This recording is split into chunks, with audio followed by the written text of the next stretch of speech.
পৃথিবীতে আসার সময় নিজেরা ইচ্ছে মতো আসতে পারি নাই, আর পৃথিবী থেকে যাওয়ার সময় ইচ্ছে মতো যেতে পারবো না।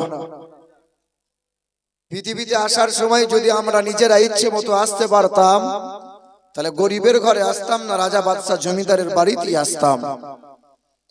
পৃথিবীতে আসার সময় যদি নিজেরা ইচ্ছে মতো আসতে পারতাম, তাহলে বেনামাজির বাড়িতে আসতাম না, বেছে বেছে পীর সাহেবের ঘরেই আসতাম। এসেছে কার ইচ্ছায়, যাবো কার ইচ্ছায়। এলাকার ধনী মানুষ, নেতা মন্ত্রী, কোন এমএলএ এমপি মানুষ যদি বলে আমার তো টাকা আছে, পৃথিবীর লোককে তো টাকা দিয়ে ঠান্ডা করেছি, মালাকুল মাউত ফেরেশতা সামনে হাজির হলে একটা বান্ডিল দিয়ে দেবো, টুক করে নরম হবে, বাড়ি ফিরে চলে যাবে, সুযোগ আছে। মালাকুল মাউত ফেরেশতা সামনে হাজির হলে ওই সময় কোনো বাহানা চলবে, যেতেই হবে, যাব না বলা। আর তিনি কখন ডাক দেবেন, অগ্রিম আমাকে আপনাকে কাউকে জানাবে যে কালকে যাচ্ছি, রেডি থাক। মালাকুল মাউত ফেরেশতা সামনে হাজির হলে কোনো বাহানা চলবে না, যেতে হবে তার ইচ্ছে মতো। এসেছি তার ইচ্ছায়, যাব তার ইচ্ছায়, আর মধ্যখানে 50, 60, 70 বছরের জিন্দেগিটা চালাবো কার ইচ্ছায়। কার ইচ্ছায় চালাচ্ছি, কার ইচ্ছায়। ইচ্ছে হলে নামাজ পড়েন, না হলে বউকে গলায় জড়িয়ে ধরে শুয়ে থাকেন। কথা বুঝতে হবে, শুধু কান দিয়ে শুনলে হবে না।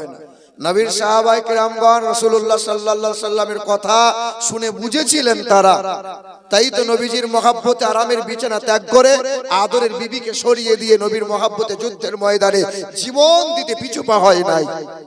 আপনি জীবন ভোর ওয়াজ শুনেছেন, কথা বোঝেন নাই, তাই তো ফজরে আজান হলে পরে বউয়ের গলা ধরে শুয়ে থাকেন, ফজরের নামাজ পড়তে আসেন নাই। কথা বুঝতে পারছেন না? আমার শিক্ষিত মুসলমান, আমার সুধী মানুষেরা, তাহলে আমরা চলছি কার ইচ্ছায়? দান সাদকা করেন তো নিজের ইচ্ছায়। আমাদের মৌলানা মতিউর রহমান সাহেব খুব বলছিলেন, যার যতটা ক্ষমতা ছিল, সামর্থ্য ছিল, আল্লাহ জানে, কিন্তু আপনি জানছেন আমার কতটা সামর্থ্য আছে, দেন নাই, দেবেন তো ইচ্ছে মতো। বলে চুল কাটো কার মতো? বলে চুল এইরকম কাটছো কেন, ভেড়ার মতো? তা বলে আমার মাথা চুল আমি আমার ইচ্ছে মতো কাটবো। বলে বাবা তুমি দাঁড়িয়ে দাঁড়িয়ে কুত্তার মতো পেশাব করছো। বলে আমার চেহারা, আমার দেহ, দাঁড়িয়ে মুদবো, বসে মুদবো, শুয়ে মুদবো, আমার ইচ্ছা। কি বলেন? ওই যে মহিলাটা হিজাব করে বসে আছে, ওই যে হাজি বিবি, জিজ্ঞাসা করবেন, আইবুড়ো বেলায় তো গোটা বাজার ঘেঁটে দিয়েছে, চেটে দিয়েছে। জিজ্ঞাসা করেছেন, হ্যাঁ মা এইরকম পোশাক পরে বাজারে ঘুরলে যে? বলে আমার ফেয়ার লাভলি, গালে আমি মারবো, ঠোঁট পালিশ আমার, পালিশ আমি দেবো, মাথার চুল আমার, চুল আমি খুলবো, আমি বুড়োকে দেখাবো, ছোকরাকে দেখাবো, আমার দেহ, আমার ইচ্ছা। বলো বলো, হ্যাঁ তোমার ইচ্ছা। বাবা রাত দিন মোবাইলে খোঁচা মারছো কেন? বলে আমার বাপের টাকায় মোবাইল কিনেছি, আমার ইচ্ছা। কি বলেন বলেন? এই আমার শিক্ষিত মুসলমান, আমার শুধু মানুষেরা, যতদিন ইচ্ছে মতো চলবি তোরা, পৃথিবীর জমিনে মার খাবি, লাঞ্ছিত হবি, বেঈমানের হাতে ক্ষমতা যাবে, পায়ের নিচে থেকে মাটিটা সরে যাবে। আমার আল্লাহ বলেন, বান্দা আমার ইচ্ছে মতো চল, আমার রাসূলুল্লাহর ইচ্ছে মতো জিন্দেগি গোলামি করে পার করে দে, সব জায়গায় মাথা উঁচু করে বাঁচবি তোরা, পরকালে হাসতে হাসতে জান্নাতি যাবি তোরা। আর একটু জোরে হবে না? আমার শিক্ষিত মুসলমান শুধু মানুষেরা, তারপরেও পিছনের মানুষগুলো সামনে আসে না। খোরশেদ আলী, আলহামদুলিল্লাহ, আল্লাহ কবুল করুক, 400 টাকা দিয়েছে, আল্লাহ পাক কবুল করেন, তার দানকে আল্লাহ কবুল করেন। এ বাবাজিরা, ভাইরা আমার, 2 টাকা কেজি গমের আটা নেওয়ার সময় সামনে, আর মসজিদে ঢোকার সময় পিছনে। চাচা কোথায়? বলে চাচা আমার ওই দেওয়ালে হেলান দিয়ে পিছনে বসে আছে, ফ্যানের তলা চাই। দেখেন দেখেন, ও মালের ফ্যানের তলা চাই, হেলান দেওয়ার জন্য পিলার চাই, ও নামাজ পড়তে এসেছে। ইমাম সাহেব খুতবা দিয়ে মসজিদ ফাটিয়ে দিচ্ছে, আর এই মাল তখন ঘুমিয়ে মুখ দিয়ে লালাজ হচ্ছে। চাচা ঘুমাচ্ছেন কেন? কই কই ঘুমাইনি তো। চাচা বলছে এই হারাম জিনিসটা কখন যে বেরিয়ে গেল। হ্যাঁ, ও চাচার হুঁশই নাই। ইমাম সাহেব নামাজে দাঁড়িয়ে গেছে, চাচা গুতো মার, চাচা নামাজে দাঁড়াও, চাচা তোমার যে হুঁশ নাই, কখন খুতবা হলো, কখন নামাজে দাঁড়িয়ে গেল, তুমি ওযুটা করে এসো। ওযু ভেঙেছে? কে বললো যে ভেঙেছে? চল মতিউর রহমান সাহেবের কাছে চল। এ বাবাজিরা ভাইরা আমার, ইচ্ছে মতো নামাজ পড়ো। মসজিদে ঢুকবে তবে মাথায় টুপি পরবে, তাড়াতাড়ি সুন্নত পড়ে আগে আগে বার হবে, টুপি আগে খুলবে। টুপি পরে তো নিজের ইচ্ছায়, নামাজ পড়ে তো নিজের ইচ্ছায়, জীবন চালাই তো নিজের ইচ্ছায়। বউ বললে পরে নামাজে যাব, না হলে এবছর কাজা করে তুলে দেবো পরের বছর। ইচ্ছা হলে জুম্মাতে যাব, না হলে পরের সপ্তাহে দেখা যাবে। ইচ্ছে মতো চলবে তো বেঈমান সব সময় সুযোগ নেবে। আল্লাহ পাকের দয়া, আল্লাহ পাকের অনুগ্রহ যে আজ গাউসিয়া মাদ্রাসা হেমতাবাদের সরজমিনে আমি আপনি সবাই জান্নাতের বাগানে বসার সুযোগ পেয়েছি। আর একবার মহান মালিকের দরবারে উচ্চ স্বরে কালামে শুকরিয়া আদায় করে মুক্ত কণ্ঠে বলি আলহামদুলিল্লাহি রব্বিল আলামিন। তারপরে শতকোটি দরুদ আর সালাম মক্কার মতি, মদিনার জ্যোতি, দুই কুলের সাথী, তিনি সৃষ্টির সূচনা, তিনি বিশ্বের সভাপতি, তিনি মানবতার বন্ধু, মানব জাতির কল্যাণকর্তা, তিনি মুক্তির দূত, তিনি বিশ্বের মহান নেতা, জগৎগুরু, দিন দুনিয়ার বাদশাহ, হাবিবে কিবরিয়া জনাবে মুহাম্মদুর রাসূলুল্লাহ সাল্লাল্লাহু আলাইহি ওয়াসাল্লাম। আজকের সবার সভাপতি, সবার সঞ্চালক, সবার সহযোগী, সহকর্মী, সহধর্মী, সহমর্মী, হিতাকাঙ্ক্ষী যারা আমার মুরব্বী বাবাজিরা, ভাইরা, মা বোনেরা, আল্লাহ পাকের দয়া, মায়া, অনুগ্রহ আর শান্তি ধারা আমাদের সকলের উপর বর্ষণ হোক, আল্লাহুম্মা আমিন। পৃথিবীর জমিনে সর্ব অবস্থায় লাঞ্ছিত কারা? কারা? কুনতুম খায়রা উম্মাতিন উখরিজাত লিন-নাস। ষষ্ঠ জাতি তো আমরা, ষষ্ঠ কিতাব পেয়েছি আমরা, ষষ্ঠ ধর্ম পেয়েছি আমরা, ষষ্ঠ নবীর উম্মত হয়েছি আমরা। তারপরেও এই জাতি সব সময় লাঞ্ছিত, অপমানিত। কি বলেন? আর পৃথিবীর বেঈমানরা সুযোগ নিয়েছে। ইহুদি বাস করে, খ্রিস্টান বাস করে, কারো ধর্ম নিয়ে কোনো সমস্যা নাই, কিন্তু মুসলমানদের বারবার লাঞ্ছিত করা হয়। এই তো কিছুদিন আগে দক্ষিণ 24 পরগনা কাকদ্বীপ বলে একটা জায়গা আছে, শুনে থাকবেন আপনারা। কালী ঠাকুরের মাথা কেটে নিয়ে চলে গেল, আর আমাদের বিরোধী দলনেতা বগল বাজিয়ে নাচতে লাগলো। মুসলমানরা করেছে। 3 দিন পরে খবর হয়ে গেল, তদন্ত করে ধরা পড়লো নাম নাকি নারায়ণ হালদার। নাম শুনে কি মনে হচ্ছে? হিন্দু না মুসলমান? বলো বলো। এই তো মুর্শিদাবাদের বেলডাঙ্গা বলে একটা জায়গা আছে। গত বছরে বেলডাঙ্গার কার্তিক পূজা হয়েছিল। ওই কার্তিক পূজার সামনে প্যান্ডেল করেছিল, লাইটিং প্যান্ডেল, যে প্যান্ডেলে আল্লাহর নামের পাশে কুরুচি করে মন্তব্য করে দাঙ্গা লাগাতে চেয়েছিল। মুসলমানরা আন্দোলন শুরু করে দিল। প্রশাসন জানতে পেরে 1 সপ্তাহের জন্য নেটওয়ার্ক পরিষেবা সব বন্ধ করে দিল। মুসলমানরা আন্দোলন করলো, ধরা পড়লো। নাম তার সায়ন হালদার। নদিয়া জেলার চাপড়া থানার আন্ডারে সরস্বতীর মাথা ভেঙে নিয়ে চলে গেল। কারা করলো? কারা করলো? ভগবানের মাথা ভাঙলো কারা? বলে মুসলমান করেছে, মুসলমান করেছে। তদন্ত করে ধরা পড়লো নাম নাকি তাপস মণ্ডল। হিন্দু না মুসলমান? এই তো মুর্শিদাবাদের কাশেম বাজার বলে একটা জায়গা আছে, মুর্শিদাবাদের কাশেম বাজার। হ্যাঁ, কালী ঠাকুরের মাথা আবার কেটে নিয়েছিল। মুসলমানদের দিকে আঙুল তুলেছিল, মুসলমানরা করলো। পুলিশ প্রশাসন তদন্ত করে ধরা পড়লো যে বিজেপির দলনেতা এক নেতা পঞ্চায়েত সদস্য ছিল, নাম তার প্রসঞ্জিৎ ঘোষ। কি গো এ শিক্ষিত মুসলমান আমার শুধু মানুষেরা, চতুর্দিকে চারিদিকে এই মুসলমানকে আঘাত করা হচ্ছে। আর মুসলমান এখনো তুমি আমি ধৈর্য ধরে নীরবে ঘুমিয়ে আছি। তুমি মুসলিম, তুমি মহাবীর, তুমি মুসলিম, তুমি মহাবীর, আতঙ্ক তুমি বাতিলের। বাঘের মতো গর্জে ওঠো, কোমর ভেঙে দাও জালিমের। তুমি মুসলিম, তুমি মহাবীর, আতঙ্ক তুমি বাতিলের। বাঘের মতো গর্জে ওঠো, কোমর ভেঙে দাও জালিমের। নতুন করে এঁকেছে ওরা নীল নকশা ষড়যন্ত্রের, দিবা স্বপ্নে বিবর ওরা বিজয় থামাতে দিনের। ওরা জানে না আমাদের ইতিহাস, আমরা সৈনিক রসুলের। তুমি মুসলিম, তুমি মহাবীর, আতঙ্ক তুমি বাতিলের। বাঘের মতো গর্জে ওঠো, কোমর ভেঙে দাও জালিমের। জোরে বলি নারে তাকবীর। এত আসতে কেন? মহাব্বতের সঙ্গে নারে তাকবীর। পিছনে মানুষগুলো বলে না কেন, ওরা কি মুসলমান নয় নাকি? আল্লাহু আকবার। আরে ওই রকম নারা লাগাইয়ে ওয়াকফের বিল বাতিল হবে না। হ্যাঁ, মুসলমান দুর্বলতা আছে। বলছে মৌলবি বলবে আমি নারা লাগাবো? আমরা কি বোকা লোক নাকি? আমরা ঘাসে মুখ দিয়ে চলি? ওমাল টাকা পাবে বলে চিল্লাবে, তাই বলে আমরা চিল্লাবো?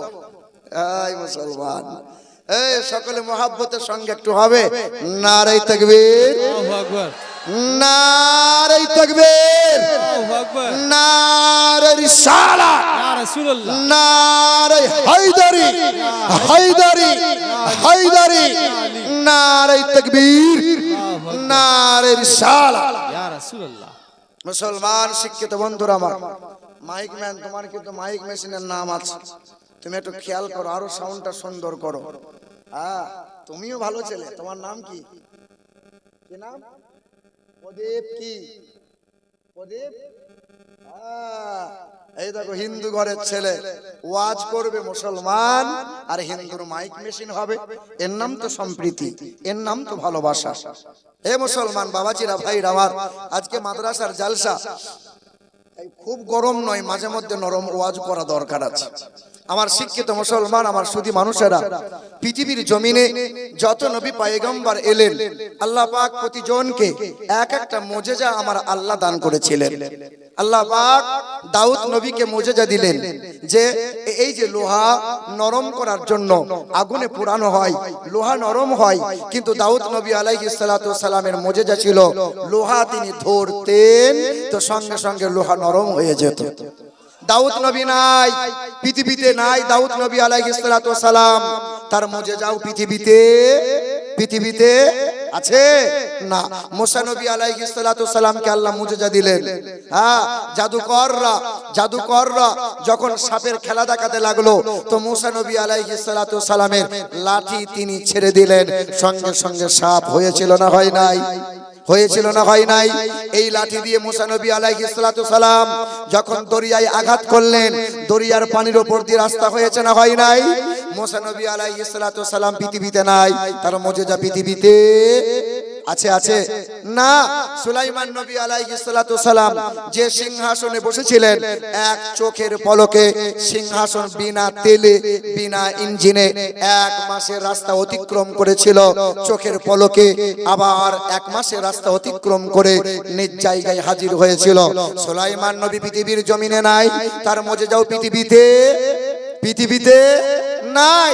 ঈসা নবী আলাইহিস সালাতু সালামকে আল্লাহ মুজিজা দিলেন। ঈসা নবী অন্ধ ব্যক্তির চোখে হাত বোলালেন, অন্ধ ব্যক্তির চোখে খোদার হুকুমে চোখের জ্যোতি ফিরে পেল। ঈসা নবী আলাইহিস সালাতু সালাম মরা মানুষের গায়ে হাত বুলিয়েছিলেন, মরা মানুষ খোদার হুকুমে জিন্দা হলো। ঈসা নবী পৃথিবীতে নাই, তার অনুসারী যারা খ্রিস্টান ধর্মের মানুষ যারা, তারা যদি সেই দুয়া পড়ে আর মরা মানুষকে ফুঁক দেয়, জিন্দা হবে। কারণ ঈসা নবী পৃথিবীতে নাই, আল্লাহ তারে উঠিয়ে নিয়েছেন, তার মুজিজা পৃথিবীতে। আমার আপনার নবী নূর নবী হায়াতুন নবী আমাদের চর্ম চোখ থেকে আড়াল হয়েছেন। জিন্দা মুজিজা, জীবন্ত মুজিজা, সেই হলো আল কোরআন। পৃথিবীর জমিনে আমার নবী আমাদের কাছ থেকে পর্দা নিয়েছেন, হায়াতুন নবী চর্ম চোখ থেকে আড়াল হয়েছেন। এই আমার রাসূল সাল্লাল্লাহু আলাইহি সাল্লাম আমাদের সম্মুখে নাই, কিন্তু পবিত্র কোরআন আছে না নাই? এ মুসলমান ভাইরা আমার, এই যে এখন তো সবার কাছে মোবাইল আছে, সবার কাছে মোবাইল আছে। যে হ্যাঁ, এই মোবাইলে গুগল ম্যাপ আছে, গুগল ম্যাপ আছে। এখান থেকে যদি আমি রায়গঞ্জ যাই, রায়গঞ্জ কিংবা মালদা যাই, আপনি গুগল ম্যাপে লিখবেন মালদা শিপা ফার্মেসি, আপনি লিখবেন মালদা কল্যাণী নার্সিং হোম, আপনি লিখবেন রায়গঞ্জ রেল স্টেশন। এই ম্যাপ আপনাকে সুন্দরভাবে, বাইকে যাবেন বাইকের রাস্তা দেখাবে, 4 চাকায় যাবেন 4 চাকার রাস্তা দেখাবে। এই গুগল ম্যাপ, আপনি মন্দির যেতে চান, এই মন্দিরে আপনাকে নিয়ে যাবে, আপনি মসজিদ যেতে চান, আপনাকে মসজিদ নিয়ে যাবে। এই হেমদাবাদের এই জায়গা থেকে আমি সোনাবাড়ি জুম্মা মসজিদে যাব, এই গুগল ম্যাপ আমাকে আপনাকে সহজভাবে সুন্দরভাবে নিয়ে যাবে কি যাবে না? যদি আপনি হেঁটে হেঁটে মক্কা যাই, এই গুগল আমাকে আপনাকে মক্কা নিয়ে যাবে, মদিনা নিয়ে যাবে। এ মুসলমান সোনার টুকরো বন্ধুরা, সামান্য এই মোবাইলে গুগল ম্যাপের দ্বারাই পৃথিবীর কোনায় কোনায় পৌঁছে যাওয়া যায়। কিন্তু বিশ্বের মাটিতে এমনই এক ধর্মগ্রন্থ, তার নাম হলো আল কোরআন, জীবন্ত মুজিজা নবীর এই আল কোরআন। মানুষ যদি পৃথিবীর খাজানা পেতে চায়, কোরআন তেলাওয়াত করো। তুমি যদি জাহান্নাম থেকে মুক্তি পেতে চাও, এই কোরআন পড়ো। পৃথিবীর জমিনে মানুষ কল্যাণ ও কামিয়াবি যদি লাভ করতে চাই, মানুষ তুমি কোরআন পড়ো। পৃথিবীর জমিন উচ্চ সম্মানের আসন তুমি পেতে চাও, মানুষ তুমি কোরআন পড়ো। পৃথিবীর জমিন থেকে মানুষ যদি জান্নাতের রাস্তা খুঁজতে চায়, এই কোরআন তোমাকে জান্নাতের রাস্তা দেখিয়ে দেবে। জোরে বলো। এ বাবাজিরা, ভাইরা আমার, এবার বলেন তো এই পবিত্র কোরআনের ওজন মোটামুটি কতটা হবে? বলেন কতটা ওজন হবে? কতটা ওজন হবে কোরআনের? কতটা হবে? 500 হবে। কতটা হবে? 500 হবে। হ্যাঁ, কিন্তু আল্লাহ পাক বলেন, লাউ আনজালনা হাযাল কুরআন আলা জাবালিল লারাইতা খাশিআম মুতাসাদ্দিআম মিন খাশিয়াতিল্লাহ। এই কোরআনের ওজন কত জানো? আল্লাহ পাক বললেন, ইন্না আরাদনাল আমানাতা আলাস সামাওয়াতি ওয়াল আরদ ওয়াল জিবাল ফাআবাইনা আন ইয়াহমিলনাহা ওয়া আশফাকনা মিনহা ওয়া হামালাহাল ইনসান। পারা নম্বর 22, সূরার নাম সূরা আহজাব, আয়াত নম্বর 72, পৃষ্ঠা নম্বর 6, লাইন নম্বর 12। আল্লাহ পাক জগতের মানুষকে জানিয়ে দিল, এ দুনিয়ার মানুষেরা, আমি আল্লাহ পাকের আমানত যখন আমি আল্লাহ পাক যখন জানিয়ে দিলাম, ইন্না আরাদনাল আমানাতা আলাস সামাওয়াতি ওয়াল আরদ, আসমান, আমি আমার আমানতটা আসমান তোমাকে দিতে চাই। আসমান বলেছিল ভারসাম্য বজায় রাখতে পারবো না। জমিন বলেছিল আল্লাহ আমানতের ভারসাম্য নিতে পারবো না। পাহাড় বলেছিল আল্লাহ পাক তোমার কালামের ওজন এত, এই কালামের ওজন আমি রাখতে পারবো না। 7 আসমান 7 জমিন যদি এক পাল্লায় রেখে দেয়া হয়, আর এই কোরআন যদি দ্বিতীয় পাল্লায় রাখা হয়, আল্লাহ পাকের কালামের পাল্লা ভারী হয়ে যাবে। কোরআনের ওজন কতটা? বলে 500। কত বলো? না বাহ্যিকে 500, 1 কিলোই তো, ভুল তো নয়। 10 বছরের ছেলেটা বলছে, আব্বা ওই যে ধানগুলো শুকাতে দিয়েছো আব্বা, আকাশে যে মেঘ 3 দিন ধরে বৃষ্টি হচ্ছে আব্বা, মনে হচ্ছে হেমতাবাদেও হবে। ও আব্বা, ওই 50 কিলো ধানের বস্তাটা মাথায় চাপিয়ে দাও, বাড়িতে নামিয়ে দিয়ে আস। তা বাপ বলছে, খোকা বয়স তো তোর 10 বছর, 10 বছরের ছেলে কি 50 কিলোর বস্তা মাথায় নিতে পারে? না আব্বা তুমি আমাকে দাও আব্বা। ছেলে বলছে বাবা, বাপ বলছে খোকা জিদ করিস না, না আব্বা তুমি আমাকে দাও। তো বাপ 50 কিলোর ধানের বস্তাটা ছেলের মাথায় চাপিয়ে দিয়েছে। কথাগুলো খুব ভালো করে বুঝবেন। দিয়ে ছেলেটা ধানের বস্তাটা বাড়ির সামনে নামিয়েছে। ছেলে বলছে আব্বা তুমি বললে 50 কিলো, তা নিয়ে এলাম কি করে? এই যে মৌলানা সাহেব বলছে 7 আসমান 7 জমিন এক পাল্লাই রাখলে, আর কোরআন যদি দ্বিতীয় পাল্লাই রাখো, কোরআনের ওজন বেশি হবে, তাহলে কোরআনটা তুললাম কি করে? ছেলে বলছে আব্বা তুমি তো বললে 50 কিলো ভারী, তাই আমি মাথায় নিলাম কি করে? বাপ বলছে খোকা এই বস্তার নিচেই আমার দুটো হাত রেখে দিয়েছিলাম বাবা, আমি যদি হাত দুটো না রাখতাম না, তুই মাথায় করে বাড়ির সামনে পর্যন্ত নিয়ে আসতে পারতিস না। হ্যাঁ, আল্লাহ বলে, এ দুনিয়ার মানুষেরা 500 গ্রাম 1 কিলো ভেবে নিও না আমার কালামকে। আমি আল্লাহ পাকের কুদরতি হাত রেখেছি কোরআনের তলায়, তাই তো বান্দার জন্য কোরআনকে এত সহজ করে দিয়েছে। মুসলমান ভাইরা আমার, পৃথিবীর জমিনে কম বেশি 3500টা ধর্ম আছে। আমাদের মালিক একজনা। আমরা বিশ্বাস করি হায়াতের মালিক, মৌতের মালিক, আনন্দের মালিক, জান্নাত ও জাহান্নামের মালিক, সর্ব জায়গার সর্বক্ষণের মালিক আমাদের আল্লাহ। কিন্তু পৃথিবীর জমিনে 3500 ধর্ম। আমরা তো সব ধর্মের নাম জানি। জানি কয়েকটা ধর্মের নাম, ইহুদি ধর্ম, খ্রিস্টান ধর্ম, নাসারা ইত্যাদি। ইহুদি ধর্মের মানুষ যারা, এরা বিশ্বাস করে যে মালিক হলো 2 জনা। কয় জনা জানেন আপনারা? ইহুদিরা কয় মালিককে বিশ্বাস করে? 2।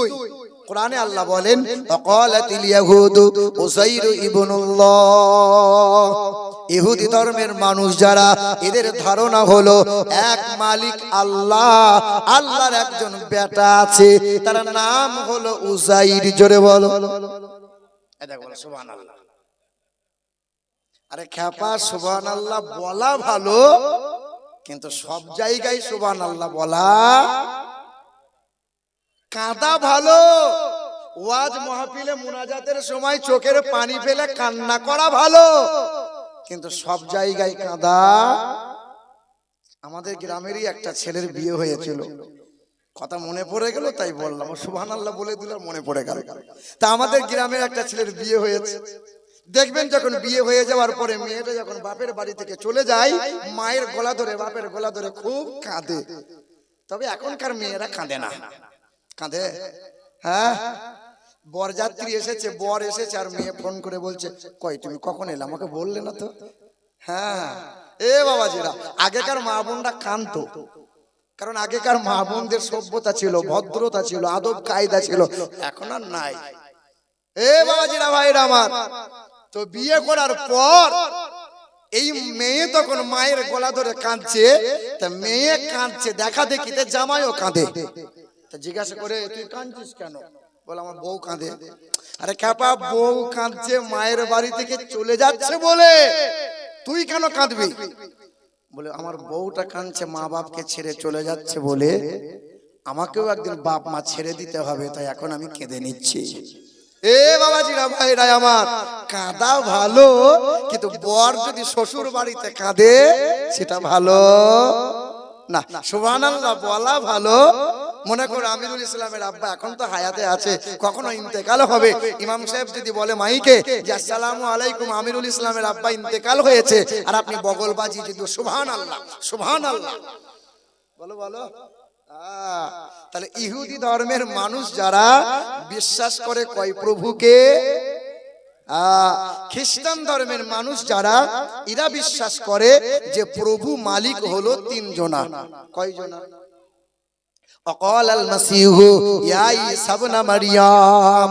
খ্রিস্টান ধর্মের মানুষ যারা, এদের ধারণা বিশ্বাস হলো এক প্রভু হলো আল্লাহ, আল্লাহর একটা বউ আছে, তার নাম হলো মারিয়াম, তার একটা বেটা আছে, তার নাম হলো ঈসা। জোরে বলো। হ্যাঁ, এরা হলো ইহুদি, ওরা হলো খ্রিস্টান। আর সনাতন ধর্মের মানুষ যারা, এরা বিশ্বাস করে মালিক দুইটা তিনটা না, এত মালিক। সূর্যের মালিক একজনা, আকাশের মালিক আর একজনা, চন্দ্রের মালিক আর একজনা। যেমন লোহালক্করের মালিক হলো বিশ্বকর্মা, ছেলে মেয়ে দেবে কে? শিব দুর্গা। আর বিদ্যা দেবে কে? বলে সরস্বতী। রুজি দেবে কে? বলে লক্ষ্মী। কিন্তু আমাদের মালিক কয়জনা? রুজির মালিক কে? বিশ্বাস হয় আপনাদের? রুজির মালিক বিশ্বাস হয়? রুজির মালিক যদি বিশ্বাস হলো, আগেকার মানুষেরা 4টে 6টা 10টা করে বাচ্চা নিল, এখন তোমার 2টো ছেলে নেওয়ার পরে বউয়ের পেট কাটলে কেন বলো? গরু ছাগলের 2টো বাচ্চা দেওয়ার পরে যদি না দেয়, বেটা বলে জাত ভালো নয়। হাঁস মুরগি 2টো ডিম দেওয়ার পরে যদি আর ডিমটা না দেয়, বলে মৌলবীকে হালাল করে খাইয়ে দে, রেখে লাভ নাই। এ বাবাজিরা, ভাইরা আমার, জলসার মজলিসে বলে রুজির মালিক আল্লাহ, আর ছেলে নেওয়ার সময় বলে ছেলে বেশি নিয়ে লাভ না, খেতে দিবা ঝামেলা তো দিতে পারবো না। তোমাকে আমাকে খাওয়াই যিনি, তোমার ছেলে মেয়েকে খাওয়াতে পারেন নাকি তিনি? এ মুসলমান বাবাজিরা, ভাইরা আমার, ইয়াখলুকু মা ইয়াশা ইয়াহাবু লিমান ইয়াশা ইনাসা ইয়াহাবু লিমান ইয়াশা উযযুকুর। কন্যা দিই তো আমি আল্লাহ, পুত্র দিই তো আমি আল্লাহ, কাউকে বন্দা করি তো আমি আল্লাহ। আমি আল্লাহ সন্তান দেওয়ার মালিক, আমি আল্লাহ রুজির মালিক, আমি আল্লাহ হায়াত ও মওতের মালিক। তবে আমাদের আহলে সুন্নাতুল জামাতের মানুষের ভিতরে কিছু কিছু সাধারণ মানুষের ধারণা, ছেলে মেয়ে পীর সাহেব দেবে, অন্য কেউ দিতে পারে না। তাই তো কত মহিলা মাজারে গিয়ে সিজদা করে, কত পুরুষ মানুষ মাজারে গিয়ে সিজদা করে। না রে মুসলমান না, আল্লাহ ওয়ালাদের ওসিলা নিয়ে মহান মালিকের দরবারে চেয়ে নাও, সিজদা করে হারাম কাজ করো না।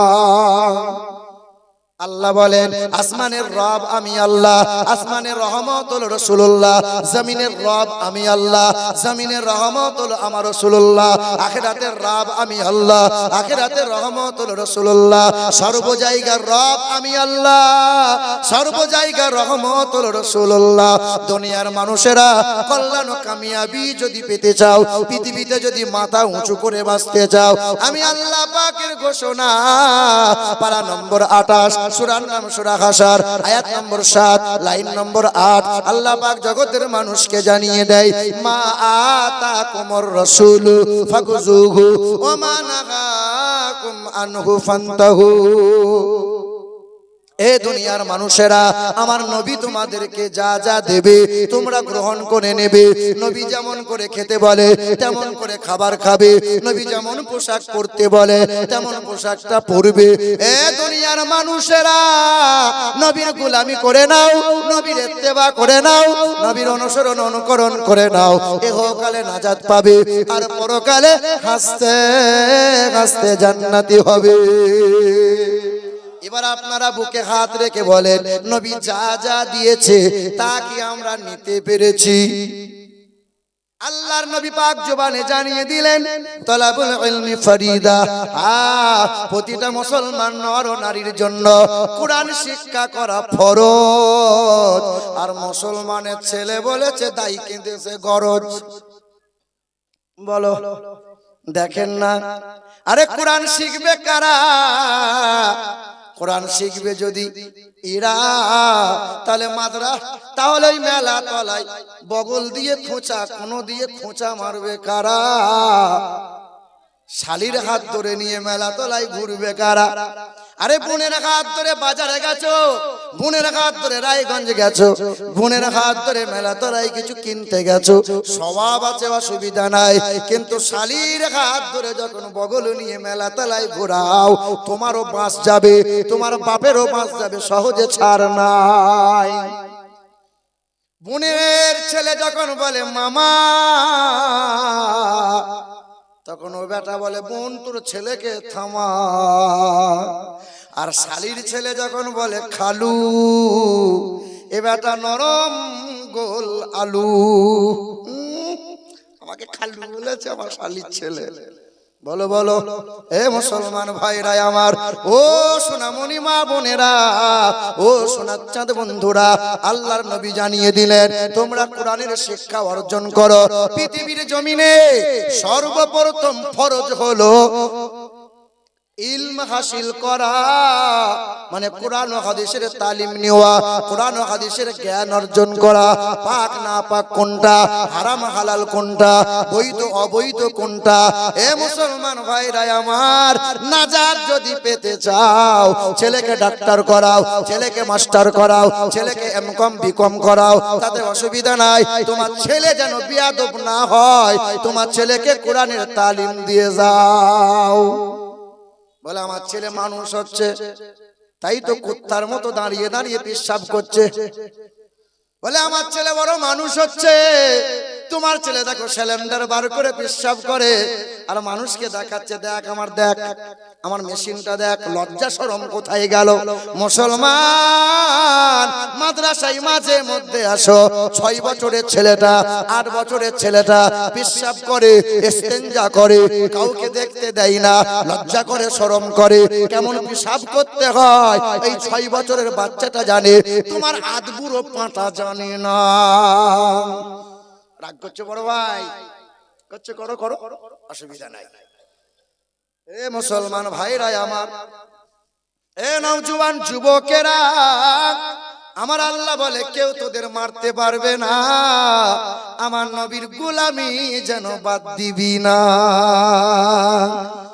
এ মুসলমান সোনার টুকরো বন্ধুরা, এ আমার সুধী মানুষেরা, খাস করে আজকে নওজোয়ানদের জন্য ওয়াজ করে দিয়ে যায়। মুরব্বীদের ওয়াজ শুনে শুনে ওয়াজের পালা শেষ হয়ে গেছে, চুল দাড়ি সব সাদা হয়ে গেল। জীবন ভর ওয়াজ শুনলাম, চাষা শুনলে কি সাংঘাতিক গলা। চাষা শুনলে কি 30,000 টাকা নিয়েছে, হায়ার করা মাল, সাংঘাতিক মাল, এইরকম মোটা পাড়া। কিছু নাই বেটা, সুর শুনে লাভ নাই। বাপ তোমাকে বাঁচতে হবে, তোমাকে বাঁচতে হবে। কোরআন তো আজও শিখতে পারলে না, ছেলে মেয়েগুলোকে কোরআন পড়নেওয়ালা বানাতে পারলাম না। কি করলে বাবা?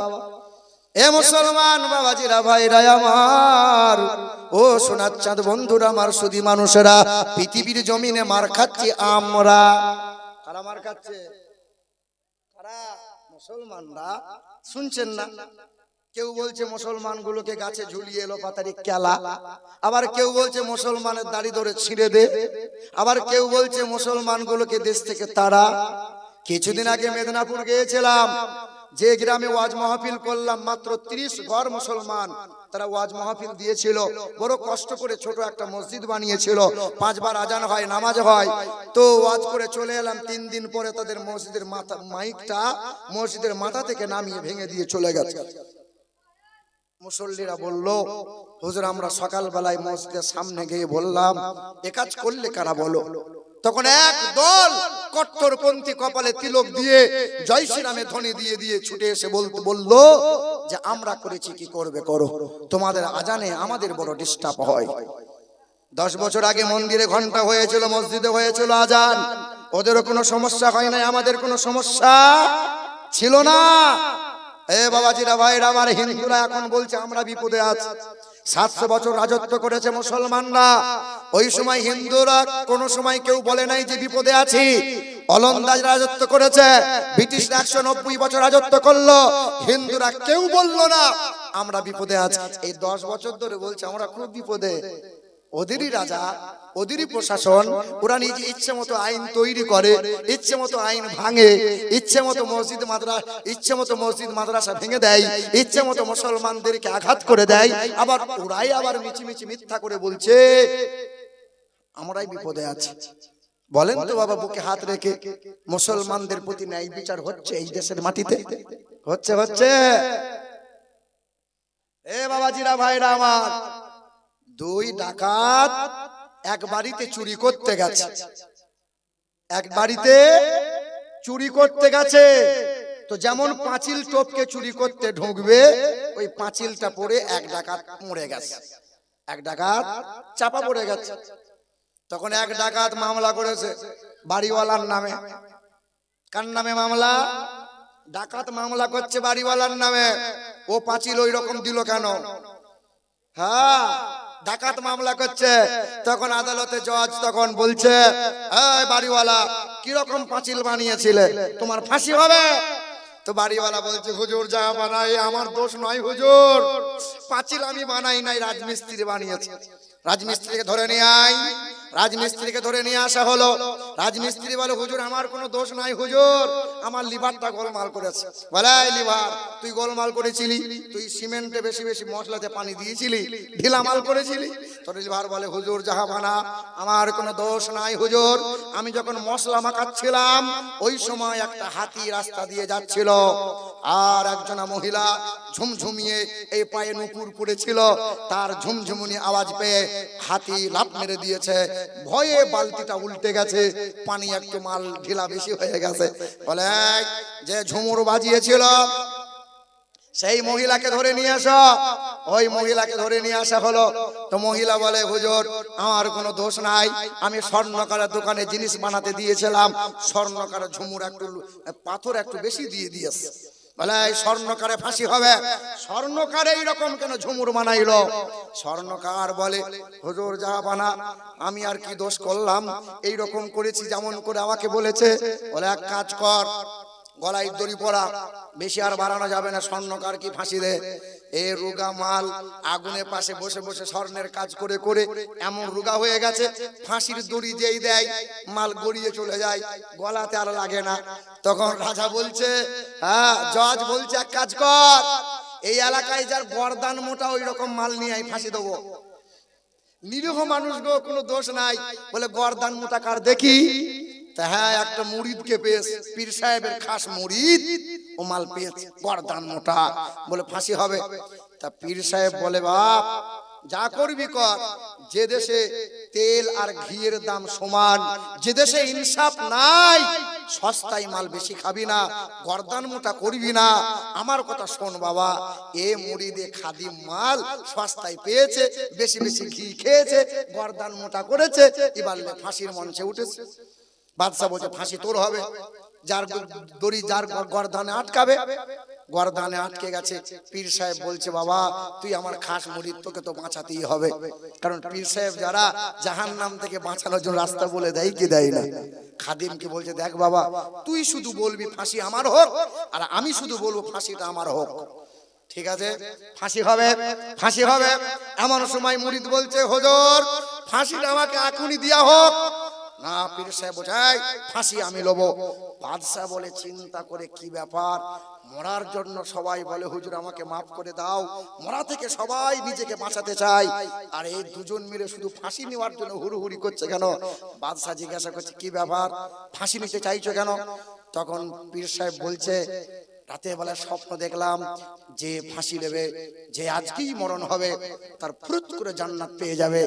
তখন পীর সাহেবকে বলছে, বাদশা বলছে বাবা তোমরা থামো, ফাঁসিটা আমার হয়ে যাক। হে বাবাজিরা ভাইরা আমার, ও আমার সোনার টুকরো বন্ধুরা, যে দেশের মাটিতে ইনসাফ নাই, যে দেশের মাটিতে আইন নাই, ওরাই বদমাইশি করছে, ওরাই মুসলমানদের আঘাত করছে, আবার ওরাই মন্দিরের দেওয়ালে লিখছে আই লাভ মোহাম্মদ, দি বলছে মুসলমানরা লিখেছে আই লাভ মোহাম্মদ। ধর মুসলমানদের, লাফালাফি কর বাবা, লাফালাফি কর।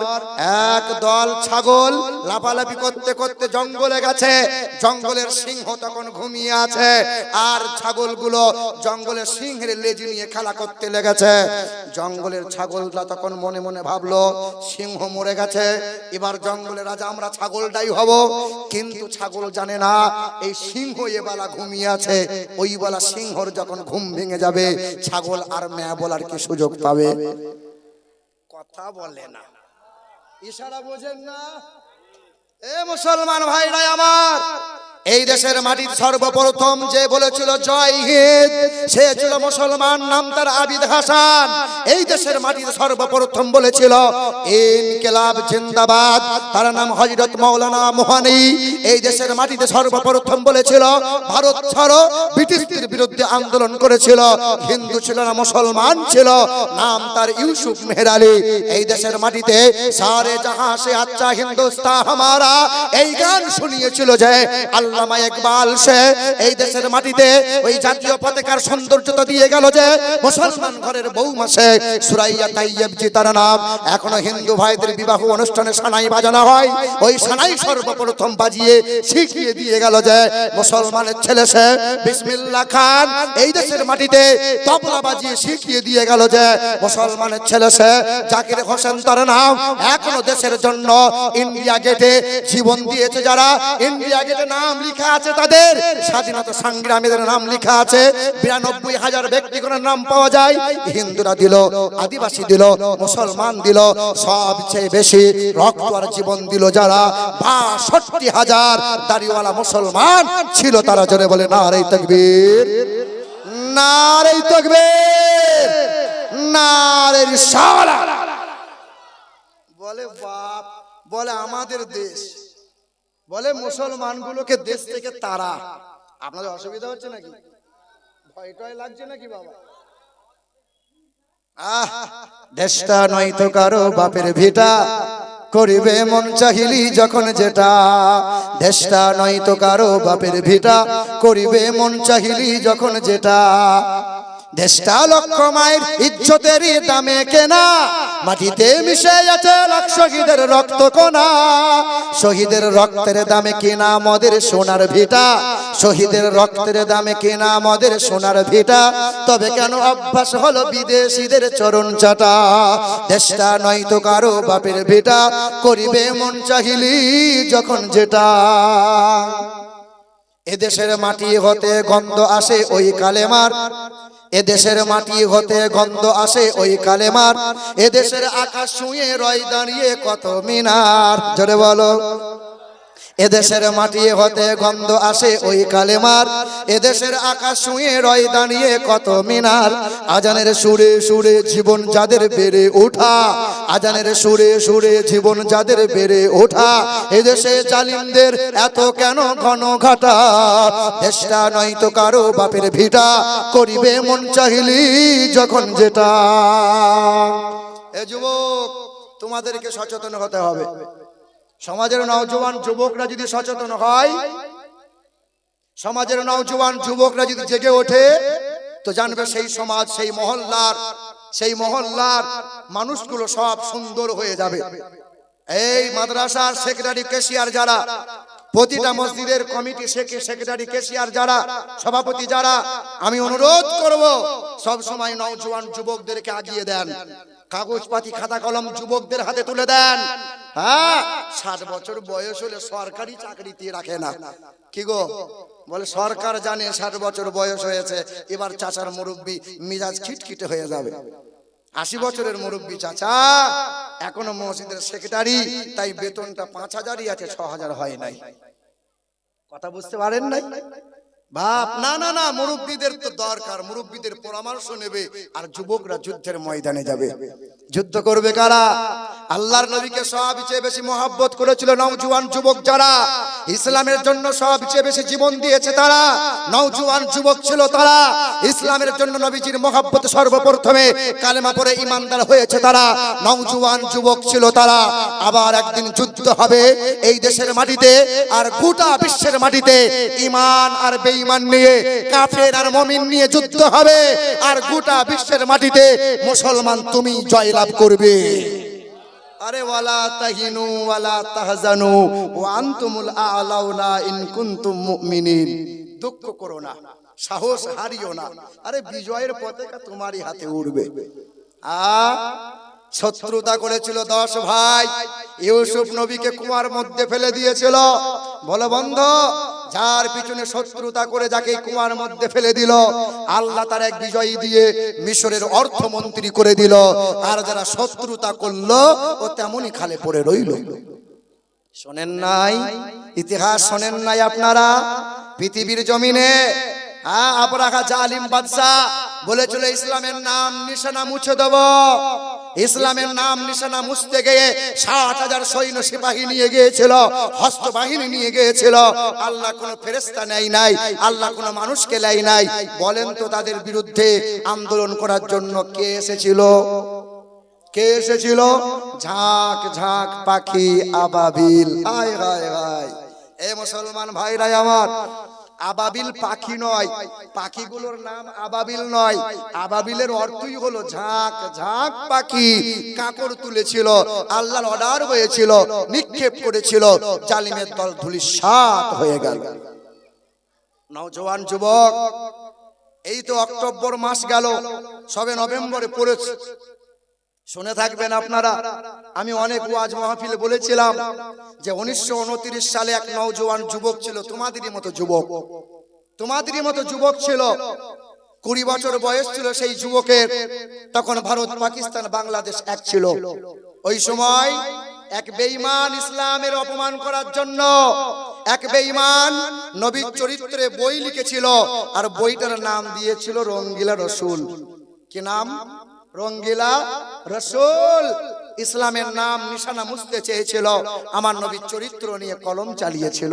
নাম তার রাজপাল মালহোত্রা। কি নাম? রাজপাল মালহোত্রা। কেউ আন্দোলন করে নাই, কেউ প্রতিবাদ করে নাই, কারণ মারের ভয় সবার আছে। মারের ভয় সবার আছে। হক কথা সবাই বলতে পারে, হক কথা সবাই বলতে পারে। হ্যাঁ, মতিউর রহমান সাহেব বক্তব্য রেখে গেছে, আমি আমিরুল ইসলাম বক্তব্য রাখবো আলাদা, আর একজন বক্তব্য রাখবে আলাদা। সবার এক একটা কোয়ালিটি আছে এ মুসলমান, কিন্তু হক কথা সবাই বলতে পারে। চাচা মসজিদে বসে বসে তসবিহ টানছে, আর চাচা বলছে আমি তো ভালো আছি, বেশ করছি, আল্লাহ বিল্লাহ সুবহানাল্লাহ। কে খেতে পেলো না পেলো ও সব দেখার দরকার নাই। চাচা কি আল্লাহর প্রিয় বান্দা? গ্রামের লোক বলে ওই কুদালের বাপ মুরব্বী চাচা খুব ভালো, কারো ঝামেলাই থাকে না, হক কথাও বলে না। লূত নবী আলাইহিস সালাতু সালামের জামানার মানুষেরা পাপ কাজে লিপ্ত হয়েছিল। আল্লাহ পাকের ফেরেশতারা বলেছিল, দয়ার মালিক জমিনটাকে উল্টো দেবো।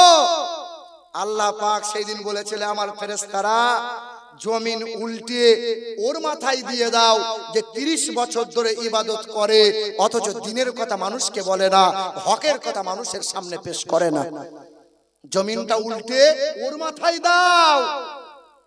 বলে বলো, আমি তো মৌলানা আমিরুল ইসলাম, আমি নগণ্য, আমার কোনো ডিগ্রি নাই, আমার কোনো সার্টিফিকেট নাই, আমার আগে নাই, আমার পরে নাই। কেউ কেউ বলে আপনার নামের পাশে, নামের আগে আল্লামা লিখবো, মানে সর্বনাশ। কেউ বলে মুফতি মুহাদ্দিস লিখবো। আমি নামের আগেও কিছু নাই, নামের পরেও কিছু নেই। এই আমি আমিরুল ইসলাম 2-4 কথা বলে যাব, আপনার গ্রামের ইমাম ওই কথাটা বলতে পারবে না। আপনার গ্রামের ইমাম যদি বলে যার বিয়েতে পণ্য হয়, যে বাড়িতে পণ্য হয় ওই বাড়িতে বিবাহ মজলিসে বিয়ে আমি পড়াবো না, হারাম কাজ হচ্ছে। যে বাড়িতে ডিজে বাজিয়ে নাচ গান চলে আর বৌমাগুলো কাঁচা হলুদ নিয়ে দেওয়ারের গায়ে লাগায়, ওই বাড়িতে আমি গিয়ে বিবাহ পড়াবো না, ওটা হারাম কাজ, ওই কাজ আমার দ্বারা করা যাবে না। ইমাম সাহেব যদি জুম্মার দিনে দাঁড়িয়ে বলে যে বাড়িতে সুদের লেনদেন হয়, আমি ইমাম সাহেব ওই বাড়িতে খাবার আমি খাবো না, আমি জানি ওই বাড়িতে মদ্যপান করে, আমি জানি ওই বাড়িতে নোংরামো চলে, আমি জানি রাত দিন ওই মহিলাটা ব্যভিচার করে, আমি জেনে বুঝে হারাম, আমি ওই বাড়িতে খাবার খাবো না, ওই বাড়িতে খাবার আমি খাবো না। আচ্ছা, ইমাম সাহেব যদি না খায়, ক্যাশিয়ার সেক্রেটারি কি বলবে? অসুবিধা নাই, আমি আছি তো। বলবে, বলেন আমি আছি তো। 6 মাস আপনি আমার বাড়িতে খাবেন, 6 মাস আপনি মসজিদে মেহমান এলে খেতে দেওয়ার ভয় মানুষ সুন্নত পড়ে না। যদি মৌলবী আমাকে বলে মেহমান এলে মসজিদে কেউ এলে পরে খেতে দেওয়ার পরে মুখটা অন্যদিকে ঘুরিয়ে যে পালায়, ও আবার মৌলবীকে 6 মাস খাওয়াবে, এটা ভাবা যায়? আমার শিক্ষিত মুসলমান বাবাজিরা, ভাইরা আমার, তো 20 বছরের নওজোয়ান যুবক ছেলে, এই যে যুবক তোমাদের জন্য বলি, অনেক অতীতকালের ঘটনা। 1929 সালে ঘটেছিল যে ইলমুদ্দিন, তার নাম, কর্মে কাঠ মিস্ত্রি ছিল। 20 বছরের নওজোয়ান যুবকটা মাকে বলল, মা বাজারে যাব। মা সবজি কিনতে দিয়েছে, বাজারে গেল। বাজারে গিয়ে সবজি কিনা বাদ দিয়ে কানে শুনতে পেল যে রঙ্গিলা রসুল বলে একটা বই বিক্রি হয়। এই রঙ্গিলা রসুল নামক বইটা তখন কিনে বাড়ি ফিরে এলো। বাড়ি ফিরে এসে রাতের বেলায় যখন বইটা পড়ে, ঝরঝর করে চোখের পানি ফেলে, রাত দিন সকাল সন্ধ্যা কান্না করে। মা জিজ্ঞাসা করে, খোকা কাঁদিস কেন বাপ, কাঁদিস কেন? তখন এই ছেলে বলে, আমার যিনি ঈমান, আমার যিনি জান, আমার তিনি প্রাণ, নবী মুহাম্মদুর রাসূলুল্লাহ, আমার নবীর শানকে ছোট করতে চাই, আমার নবীর ইজ্জতকে ছোট করতে চাই না গো মা, না, আমি জীবন কুরবান করে দেব, কিন্তু রাসূলুল্লাহর চরিত্র কেউ ছোট করবে ছেড়ে দেব? সব সন্তান পারবে? সব সন্তান পারে? কে পারবে? নেক মায়ের, নেক বাপের নেক সন্তান হবে যারা। কারণ মাটি ভালো হলে গাছ ভালো হয়, গাছ ভালো হলে ফল ভালো হয়, কারখানা ভালো হলে প্রোডাক্ট ভালো হয়। ও বাপ আমার তেঁতুল গাছ লাগিয়েছে, দিয়ে গাছের দিকে তাকিয়ে বলছে, কই আম ধরছে না তো। বলো বলো, রাত দিন নোংরামো করে, রাত দিন হিন্দি গান শোনে, দিয়ে বলছে আমার ছেলেটা বড় পীর সাহেব হলো না তো, এমনি তো ছেলে এঁড়ে গরু তৈরি হবে, ও ছেলে হুজুর হবে। রাগ করছেন নাকি? কষ্ট হচ্ছে আপনাদের? একটু হলেও কিছু করার নাই, ভুল করে নিয়ে চলে এসছে, 2য় বছর আসার সুযোগ নাই। হে বাবাজিরা, ভাইরা আমার, ও সোনার টুকরো মা বোনেরা, কারণ বড় পীর আব্দুল কাদের জিলানী রাদিয়াল্লাহু তাআলা আনহুর মা, তার পিতা সবার তো জানা কথা, হুজুর আবু মুসা জাং রহমাতুল্লাহ আলাই, আবু সালে মুসা জাং রহমাতুল্লাহ আলাই, বড় পীরের বাবা ফল কুড়িয়ে পেয়েছিলেন। ওই ফল ওই বাগানের মালিকের কাছে গেলেন। বাগানের মালিক বলল, মাপ নাই, 12 বছর মেহনত করো, এই বাগানকে দেখভাল করো। 12 বছর পরে বলে মাপ নাই। বলে মাপ কেমনে পাওয়া যায়? বলে আমার এক কন্যা আছে, চোখে দেখতে পায় না, মুখে বলতে পারে না, হাতে ধরতে পারে না, পায়ে খোঁড়া চলতে পারে না, আমার ওই কন্যাকে যদি বিবাহ করে নাও তবেই তুমি আল্লাহর ওয়াস্তে মাপ পাবে, নচেত মাপের কোনো রাস্তা নাই। যখন বিবাহ হয়ে গেল, বড় পীরের বাবা দরজার সম্মুখে গিয়ে সালাম জানাইলো, আসসালামু আলাইকুম ওয়া রাহমাতুল্লাহি ওয়া বারাকাতুহু। তখন ভিতর থেকে আওয়াজ আসে, ওয়া আলাইকুমুস সালাম ওয়া রাহমাতুল্লাহি ওয়া বারাকাতুহু। বড় পীর আব্দুল কাদের জিলানীর আব্বা ওই তার বাসর ঘরে তার চেহারা দেখে অবাক হয়ে গেলেন। আমার যে বিবি কালো, চোখে দেখতে পাই না, মুখে বলতে পারে না, না না এ আমার বিবি হতে পারে না। লাফ মেরে চলে গেল। বাবাকে বলে, আপনি যে বলেছেন আমার মেয়ে চোখে দেখতে পারে না, কানে শুনতে পাই না, বলে হ্যাঁ আমার মেয়েটা এত পরহেজগার মেয়ে, যে মেয়ে কখনো চোখ দিয়ে হারাম জিনিস দেখে নাই, কান দিয়ে হারাম জিনিস শোনে নাই, মুখ দিয়ে হারাম কথা বলে নাই, হারাম জায়গায় যায় নাই। এ আমার মা বোনেরা, মা ভালো ছিল তাই সন্তান আব্দুল কাদের জিলানী হলো। খাজা বাবার বাপ মা নেককার নেককারিনী ছিল, তাই সন্তান তো খাজা মঈনুদ্দিন হলো। খাজা শেখ আহমদ শেরগান্দির পিতা মাতা নেককার নেককারিনী ছিল, তাই সন্তান আল্লাহওয়ালা হয়ে গেল। কুতুবউদ্দিন আউলিয়ার বাপ মা নেককার নেককারিনী ছিল, তাই তো সন্তান নেককার হয়ে গেল। বাবা ফরিদউদ্দিন গঞ্জে শাকার, তার পিতা মাতা নেককার নেককারিনী ছিল, তাই তো সন্তান নেককার হয়েছে। বড় পীরের মা একজন মা, খাজা বাবার মা একজন মা, আমারও মা একজন মা। এ আমার মা বোনেরা, তোমাদের কি মনে মনে হয় না? এই তো হেমতাবাদ এলাকায় কত মহিলা আছে 5 বেলা নামাজ পড়ে। এই হেমদাবাদ এলাকায় কত মহিলা আছে 5 বেলা নামাজ পড়ে, তাহাজ্জুদের নামাজ পড়ে, পর্দা সেলাই চলে, 2 দিন সন্তানের মা, ছেলে মেয়েদের কোরআনের তালিম দেয়। এ আমার মা বোনেরা, তুমি যদি ভালো হতে, পেট যদি সুন্দর হতো মা, সন্তান নেককার হতো, আর ওই সন্তানকে নিয়ে গর্ব করতে। আমার বাপ বড় কষ্ট করে মানুষ করেছে 3 ছেলেকে, তবে বাপ মা বড় ভালোবাসে এই সন্তানকে, কারণ বুকে আছে 30 পারা কোরআন।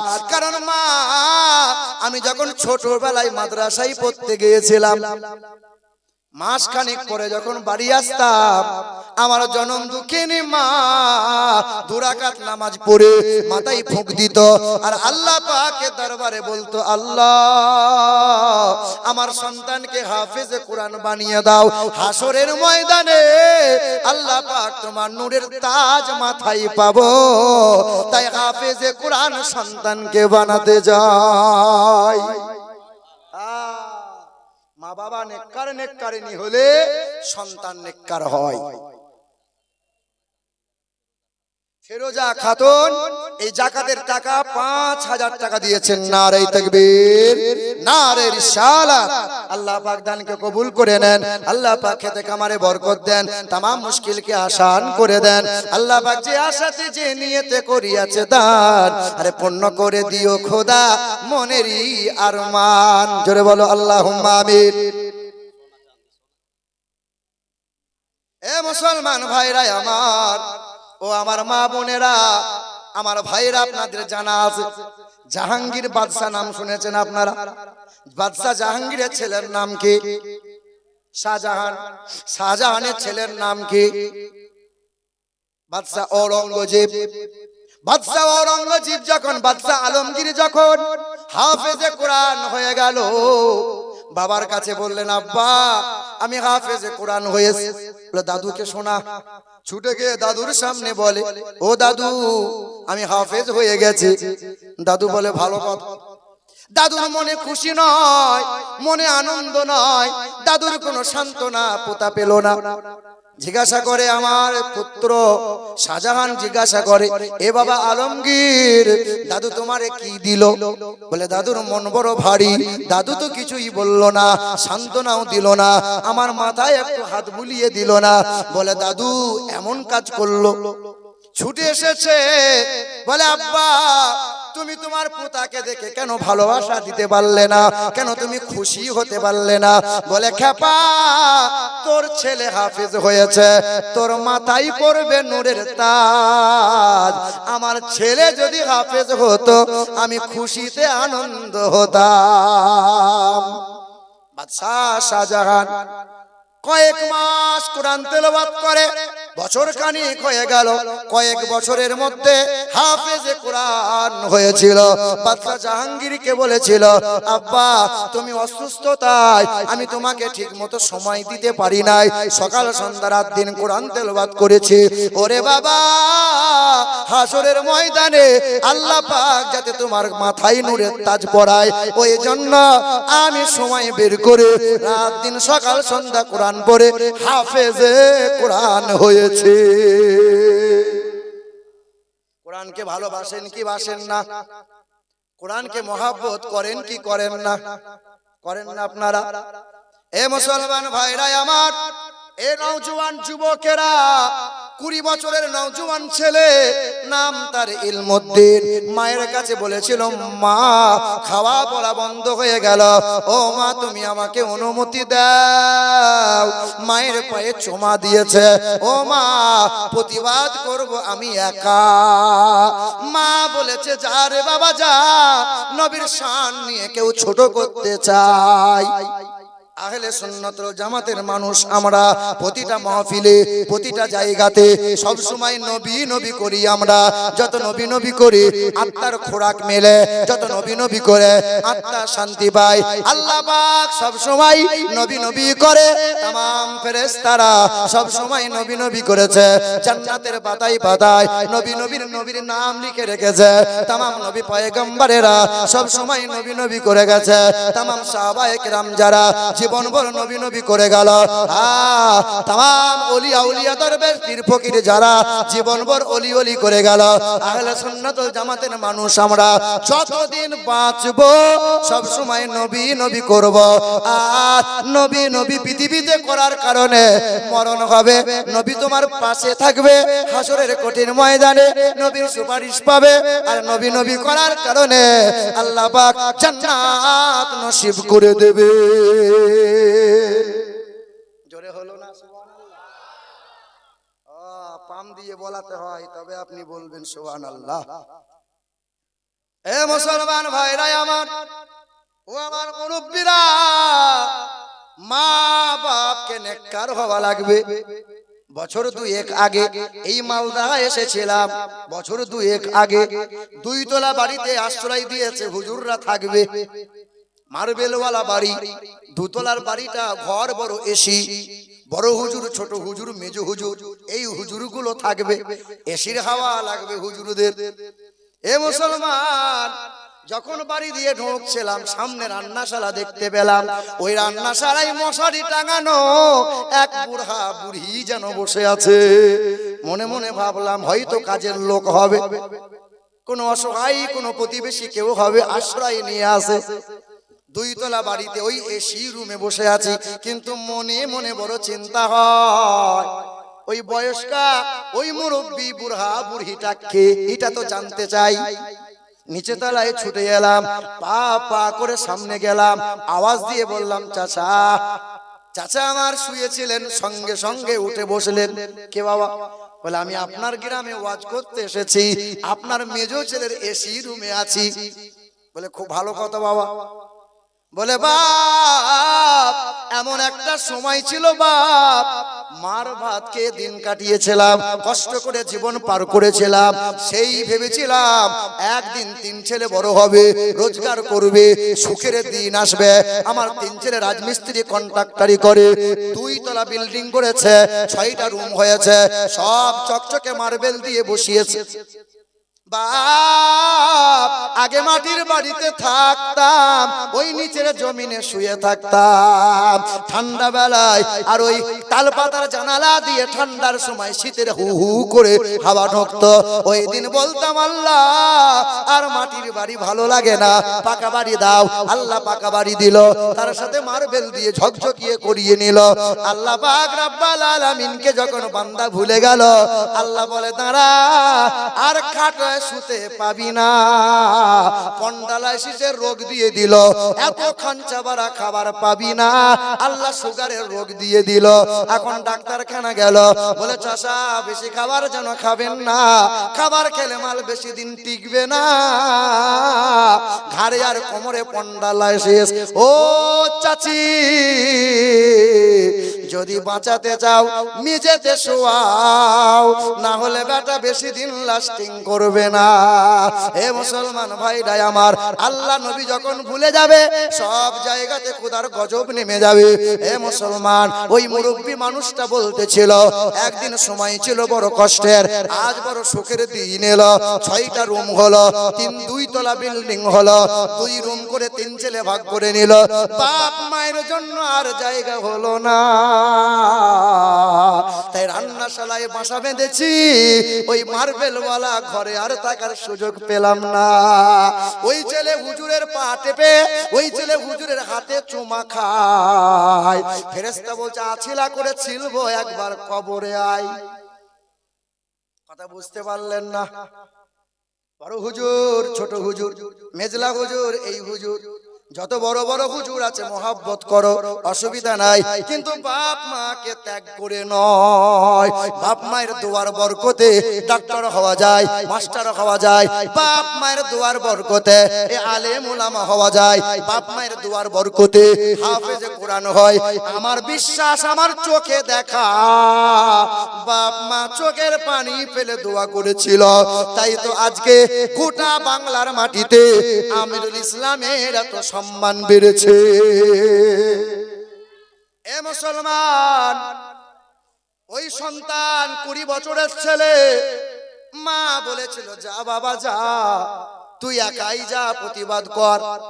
ইলমুদ্দিন বড় একটা ভুজালি নিল, কোমরে কাপড়ের ভাঁজে লুকিয়ে নিল। কোথায় যাবে? রাজপালের সামনে রুখে দাঁড়াবে। কেমনে আমার নবীকে ছোট করতে চাই। এখন তো অত বেঈমানরা অত ক্ষতি করে নাই, যতটা ক্ষতি করেছে ওই মুনাফিক মুসলমান যারা।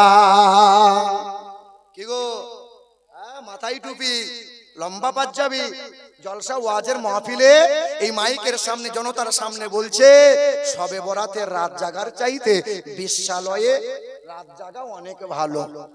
জোরে বলবেন না? না না, কত বড় মুনাফিক শয়তান হলে এমন কথা বলে যে মাজারে সিন্নি খাওয়ার চাইতে শুকুরের মাংস খাওয়া অনেক ভালো। কত বড় শয়তান হলে, নিশ্চয়ই শয়তানের খালাতো ভাই, না হলে এমন কথা কি বলতে পারে? বলছে না না না না, ওই কবর ডাঙ্গায় গিয়ে মিনহা খলাকনাকুম ওয়া ফিহা নুইদুকুম, ওই দোয়া আর বলা যাবে না, ওটা পুরাতন হয়ে গেছে। কত বড় শয়তান হলে এমন কথা বলতে পারে যে হাত এখানেই বাঁধতে হবে, এইসব হাত বাঁধা সব হারাম কাজ। বলো বলো, এমন কথা কেমনে বলতে পারে যে নবীর দরুদ নাই, নবীর সালাম বলে কোরআন হাদিসে কোথাও নাই। 1.5 ফুটের বৌমা, ক ফুটের? কি বলেন গেরা গেরা মানুষদের কি বলেন? বামনে বলেন না আপনারা? বাউনে বলেন না? তো ছেলেও গেরা, বৌমা হয়েছে 1.5 ফুটের বলেন। শাশুড়ি বলছে বৌমা ওই কলসি থেকে একটু পানি নিয়ে আই তো মা। 1.5 ফুটের বৌমার 4 ফুটের কলসি। কলসি ক হাত? ক ফুটের? 4 ফুটের। 1.5 ফুটের বৌমা তখন কলসিতে পানি আনতে গেছে, আর গলার মালাটা কলসিতে পড়ে গেছে। কলসিতে শাশুড়ি জিজ্ঞাসা করছে হ্যাঁ মা তোর পানি কই? বলে 10 মিনিট ধরে পানি নিতে চাইছি মা, আমার গলার মালাটা খুলে গেছে কলসিতে। বলে খুঁজে বার কর। বলে মা তোমাদের গ্রামের কলসিগুলো এমন যে কলসির তলায় নাই। কি নাই? কলসির তলা নাই। কি গো, এটা বলে না যে খুঁজে পাই না, বলছে কলসির তলায় লাগাল পাই না। এটা বলে না যে আমি 1.5 ফুটের আমার লাগাল হাত যাই না। আরে বল না যে কোরআন হাদিসে দরুদ সালাম পাচ্ছি না, লাগাল পাচ্ছি না, আমরা একটু খুঁজে বার করে করে দিই, কিন্তু শয়তানরা বলছে কিছুই নাই। কথা বুঝতে পারলেন না? এ মুসলমান নওজোয়ান যুবকেরা, এ যুবক তোমাদের জন্য বলি, যুবক তোমরা জেগে ওঠো। আমাদের ছিল এক সোনালী অতীত, আমাদের ছিল এক সোনালী অতীত, নারিয়ে দিতাম সব জালিমের ভিত। আইন ছিল শুধু ইনসাফের, ঝোলম রুখে দিতে হতো না দেরি। আমাদের সে অতীত হারিয়ে গেছে, আমাদের সে অতীত হারিয়ে গেছে। মাজলুম আজ তাই কেঁদে মরে, হারিয়েছি যা তা কি পাবো ফিরে। তুমি না জাগিলে তাকে কে ফিরাবে? হে যুবক তুমি জেগে ওঠো। যুবকরা যদি জেগে ওঠে সমাজ জেগে উঠবে। যুবকরা যদি হারাম কাজ ছেড়ে দেয়, এই যে রাত দিন মোবাইলে কোনা করে, রাত দিন মোবাইলে ব্যভিচার করে, এই যুবক তুমি বলো এবার আমি শান্ত গোনা করে করে, বলো যুবক কবে তুমি তওবা করে ফিরে আসবে? বলো এ যুবতী বোনগুলো বল না, ভিডিও কলে আর কতদিন গোনা করবি? বল বল না, এবার তো ফিরে আয় বোন আমার। তুই তো আমার নিজের বোন, তুই তো আমার আপন, তুই তো আমার মুসলমান। কিছুদিন আগে একটা ছেলে আমাকে বলছে যে আপনি মোবাইল নিয়ে বারবার কেন বলেন? রাত দিনও হারাম কাজ করছে, করুক না, আপনার কি যায় আসে? হ্যাঁ আমার তো কোনো যায় আসে না, আমার তো কোনো যায় আসে না। ও জাহান্নামে যাবে তো আমার বাপের কিটা, ও কবরে আগুনে ভুগবে তো আমার বাপের কিটা।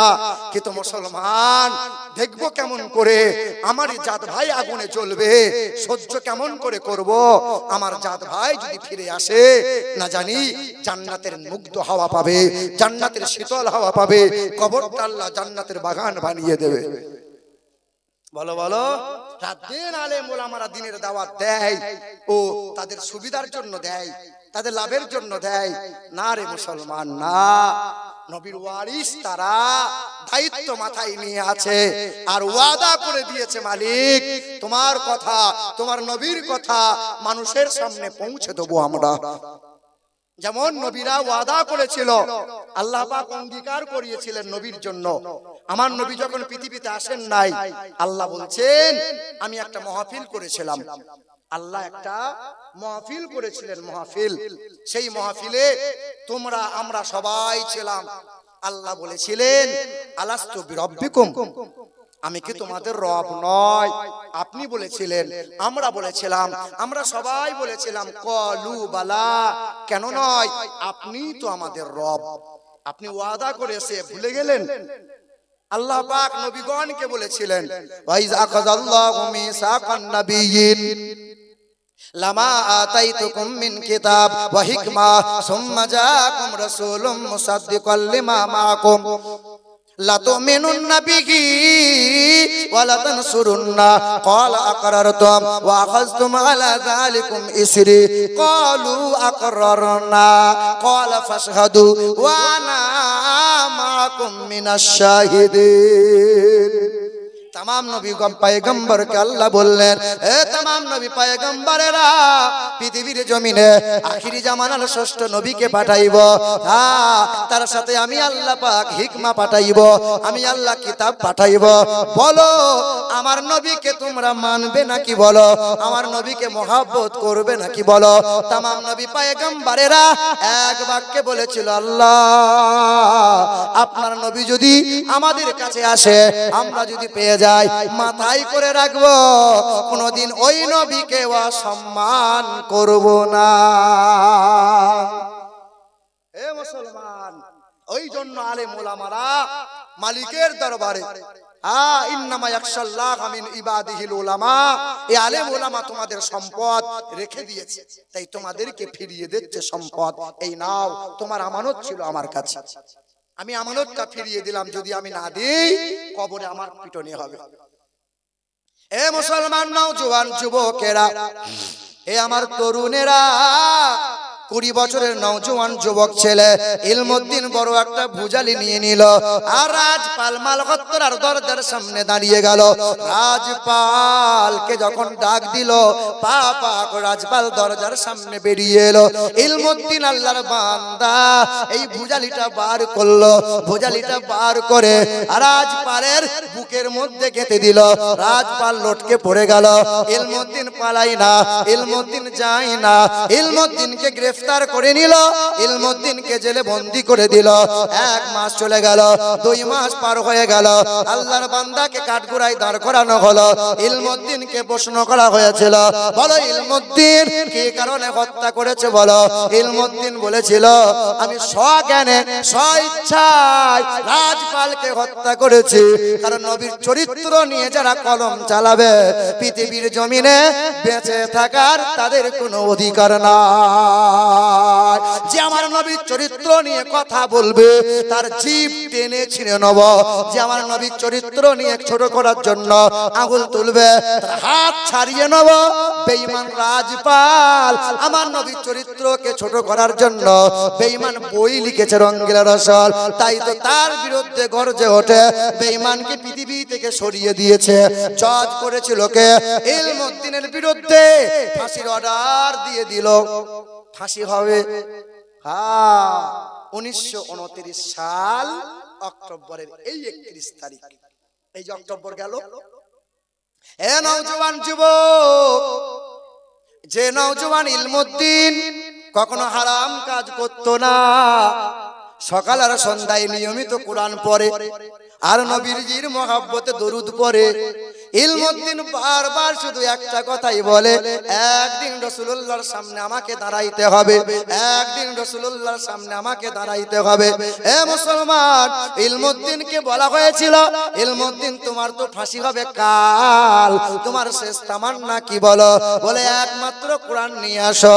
কোরআনকে চুমা দিয়েছিল, হাসতে হাসতে ফাঁসির মঞ্চে দাঁড়িয়ে গেল, কালো কাপড়টা পরিয়ে দিল, গলায় দড়িতে ফাঁস দিয়ে দেয়া হলো। ইলমুদ্দিনের ফাঁসি হয়ে গেল, চেহারা ঝুলে গেল, লাশ বাড়ি নিয়ে যাওয়া হলো, গোসল দিয়া হলো, কপর দিয়া হলো, সুগন্ধ লাগিয়ে দেয়া হলো, চোখে সুরমা লাগিয়ে দেয়া হলো, কাপড়ের কাপড় পরিয়ে দেয়া হলো। আল্লামা ইকবাল ওই সময় হায়াতে ছিল। ওই সময় ইলমুদ্দিনে জানা যায় লাখ লাখ মানুষের ঢল নেমেছিল। আল্লাহর বান্দার কবর হয়ে গেল, সবাই কবরের পাশে গিয়ে দাঁড়াইয়ে দাঁড়াইয়ে চোখের পানি ফেলে দোয়া করেছিল, ওগো দয়ার মালিক আল্লাহ,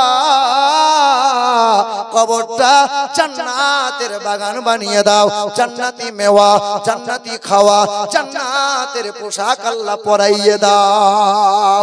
ও আল্লাহর বান্দা ইলমুদ্দিনের, এই সরে সরে একটু বসো, লাইন দাও, লাইন দাও। মুরব্বি বাপ, আপনি আগিয়ে চলে আসেন, চেয়ার নিয়ে আগিয়ে আসতে বলেন তো না। কতগুলো ছেলে আছে? 20। আলহামদুলিল্লাহ, আলহামদুলিল্লাহ। এ মুসলমান নওজোয়ান যুবকেরা, ওই আল্লাহর বান্দা ইলমুদ্দিনের যখন ফাঁসি হয়ে গেল, ফাঁসি হয়ে যাওয়ার পরে জানাজা হলো, তার যখন কবরস্থ হয়ে গেল, 1 মাস পার হয়ে গেল, 3 মাস পার হয়ে গেল, প্রশাসন হাজির হয়েছিল, ইলমুদ্দিনের কবরটা খনন করা হয়েছিল।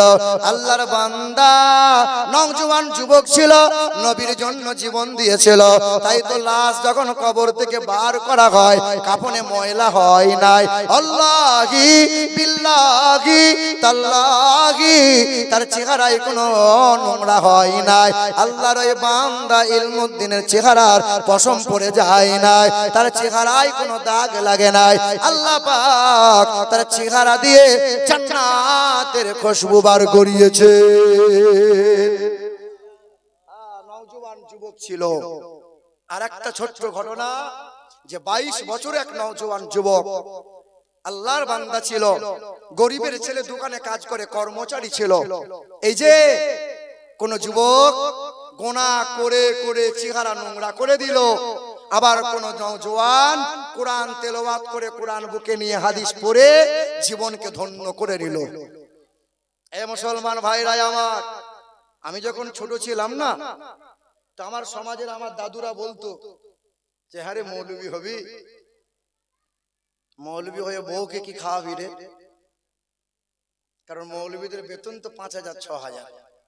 আপনাদের এলাকার মৌলবীদের বেতন বোধহয় 10-15 হাজার হয়েছে বোধহয়, নাকি? হ্যাঁ, সব জায়গায় একই। এ বাবা, তা আমাকে আমার সমাজের মানুষরা বলতো হ্যাঁ রে, মৌলবি হবি তো মৌলবি হয়ে বউকে কি খাওয়াবি? কথাটা খুব ঠাট্টার কথা, খুব ব্যঙ্গ করতো।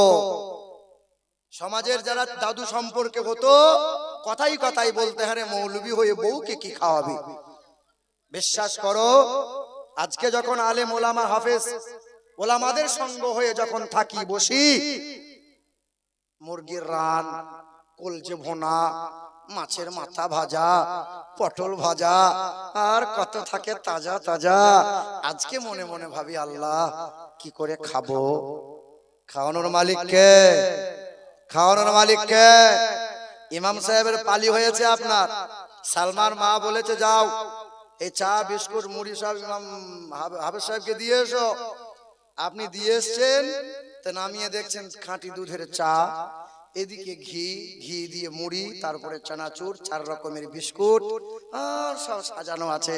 আবার দেশি মুরগির 2টো ডিম সেদ্ধ দিয়েছে। বাড়ি যাওয়ার পরে বলছে, হ্যাঁ গো সালমান মা, আমার চা কই? বলে 2টো লেরুয়া আছে আর লাল চা আছে, ঢেলে খাও। বলে মৌলবীর জন্য ডিম সেদ্ধ খাঁটি দুধের চা, আর আমার জন্য লেরুয়া লাল চা। তুমি মৌলবী হওনি কেন?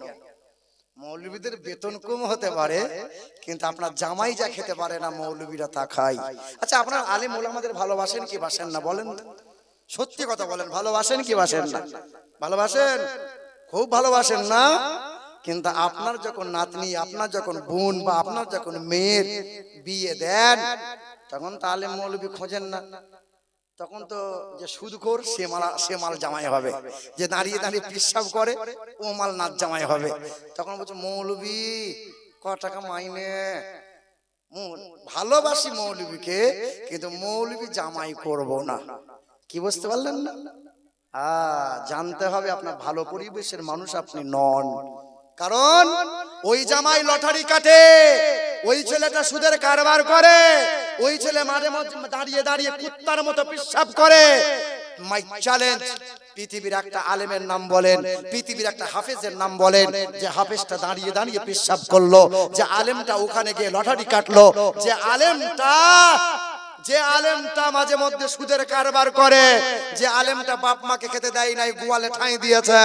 কিন্তু কত মাস্টারকে দেখাবো, কত উকিলকে হাতে কলমে দেখিয়ে দেবো, কত ব্যারিস্টারকে দেখিয়ে দেবো, কত উচ্চ শিক্ষায় শিক্ষিত মানুষকে দেখিয়ে দেবো। ডাকাতি কারা করে? মূর্খরা করে। কারা করে? উচ্চ শিক্ষায় শিক্ষিত যারা ডাকাত হয় বেশি তারা। আমাকে মোবাইলে ফোন করে বলছে আপনার ওটিপি গেল দেন তো। কিসের ওটিপি? বলে আপনার এটিএম কার্ড ব্লক হয়ে যাবে, অমুক হয়ে যাবে, দেন তো এই ওটিপিটা।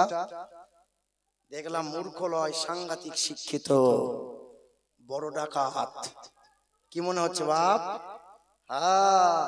এই শিক্ষায় শিক্ষিত হয় যারা, যত বড় হয় তত আল্লাহওয়ালা হয়, যত বয়স হয় তত আল্লাহ ইজ্জত বাড়িয়ে দেয়।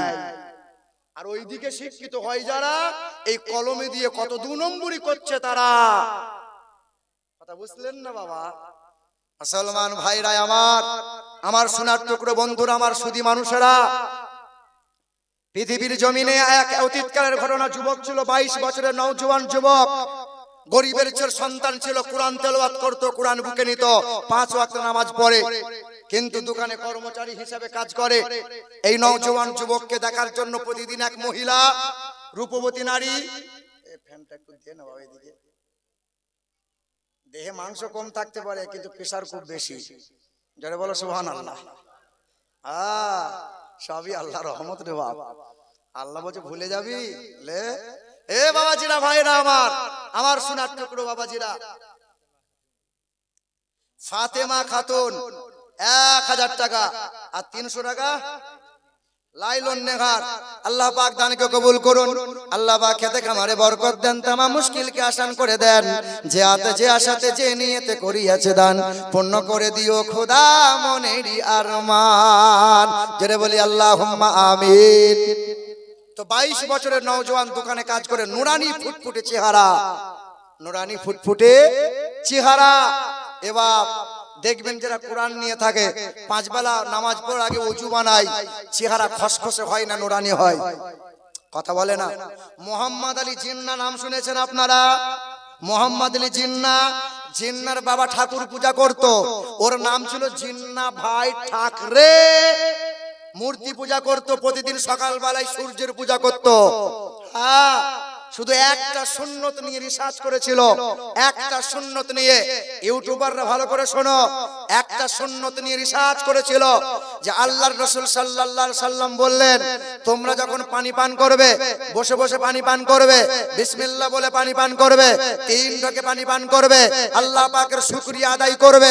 এই যে নবী বলেছেন, তোমরা যে খাবার খাবে ফুঁক দিয়ে খাবে না, খাবারে নিঃশ্বাস ফেলবে না। শুধু এই সুন্নত, এই চিন্তাধারা নিয়ে রিসার্চ করেছিলেন তিনি। বড় বড় বৈজ্ঞানিকদের সাথে ওঠা বসা করলেন যে খাবারে নিঃশ্বাস ত্যাগ করলে কি হয়। বড় বড় পণ্ডিতরা, বৈজ্ঞানিকরা বলেছিল যে পৃথিবীর জমিনে যদি কোনো মানুষ খাবার নিঃশ্বাস ফুঁক দিয়ে খাবার খায়, ফুঁক দিয়ে চা খায়, পানি পান করার সময় নিঃশ্বাস ওই পানিতে যদি কেউ পান করে, ঢক ঢক করে পান করছে, নিঃশ্বাস পানিতেই পড়ছে। নবী বলেছেন 3 ঢোকে পান করো, ধীরে ধীরে পান করো, ধীরে ধীরে খাবার খাও, খুব গরম খাবার খেও না, ফুঁক দিয়ে খাবার তোমরা খেও না। কেন নবী বললেন?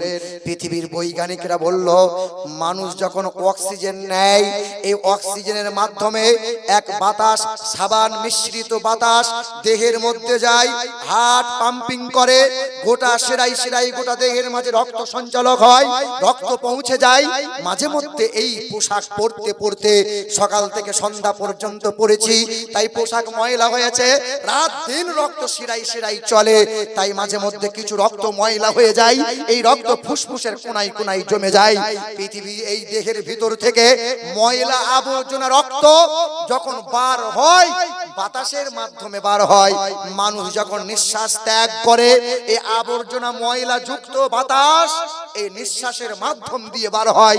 নবী বলেছেন, তোমরা যদি নিঃশ্বাসটা পানিতে ত্যাগ করো, খাবারে যদি নিঃশ্বাস ত্যাগ করো, রেগুলার কোন মানুষ যদি এই অভ্যাসে অভ্যস্ত হয়ে যায়, তাকে 30 রকম রোগে আক্রান্ত করে নেয়। তাই তো নবীর এই সুন্নত নিয়ে মোহাম্মদ আলী জিন্নার বাবা জিন্না ভাই ঠাকরে ইমাম সাহেবের কাছে গেল আর চিৎকার করে পড়ল কালেমা লা ইলাহা ইল্লাল্লাহু মুহাম্মাদুর রাসূলুল্লাহ। মানবেন্দ্রনাথ বলে গেল, learning of the Muslim Europe became the leader of modern civilisation. পৃথিবীর জমিনে একমাত্র মুহাম্মাদের শিক্ষার কারণে ইউরোপীয়রা সভ্যতার নেতা হতে পারল। আচার্য প্রফুল্ল চন্দ্র রায় বললেন, ওই আটলান্টিক মহাসাগর থেকে প্রশান্ত মহাসাগরের উপকূল পর্যন্ত মানববৃন্দকে এক সুতায় বাঁধলেন যিনি, বিশ্বের মহান নেতা জগৎগুরু মুহাম্মদুর রাসূলুল্লাহ। তিনি পৃথিবীর জমিনে হরপ্রসাদ শাস্ত্রী বলল, শান্তির দূত হয়ে মহামানব হয়ে পৃথিবীর জমিনে পা রাখলেন যিনি, নবী মুহাম্মদ রাসূলুল্লাহ। কোন পণ্ডিত, কোন ব্যক্তি যদি বলে নবী মুহাম্মদ ঈশ্বরের শান্তির দূত নয়, আমি হরপ্রসাদ শাস্ত্রী বলছি, মুহাম্মদ সাল্লাল্লাহু আলাইহি সাল্লাম যদি শান্তির দূত না হয়, তাহলে পৃথিবীতে কোনো শান্তির দূত আসেই নয়।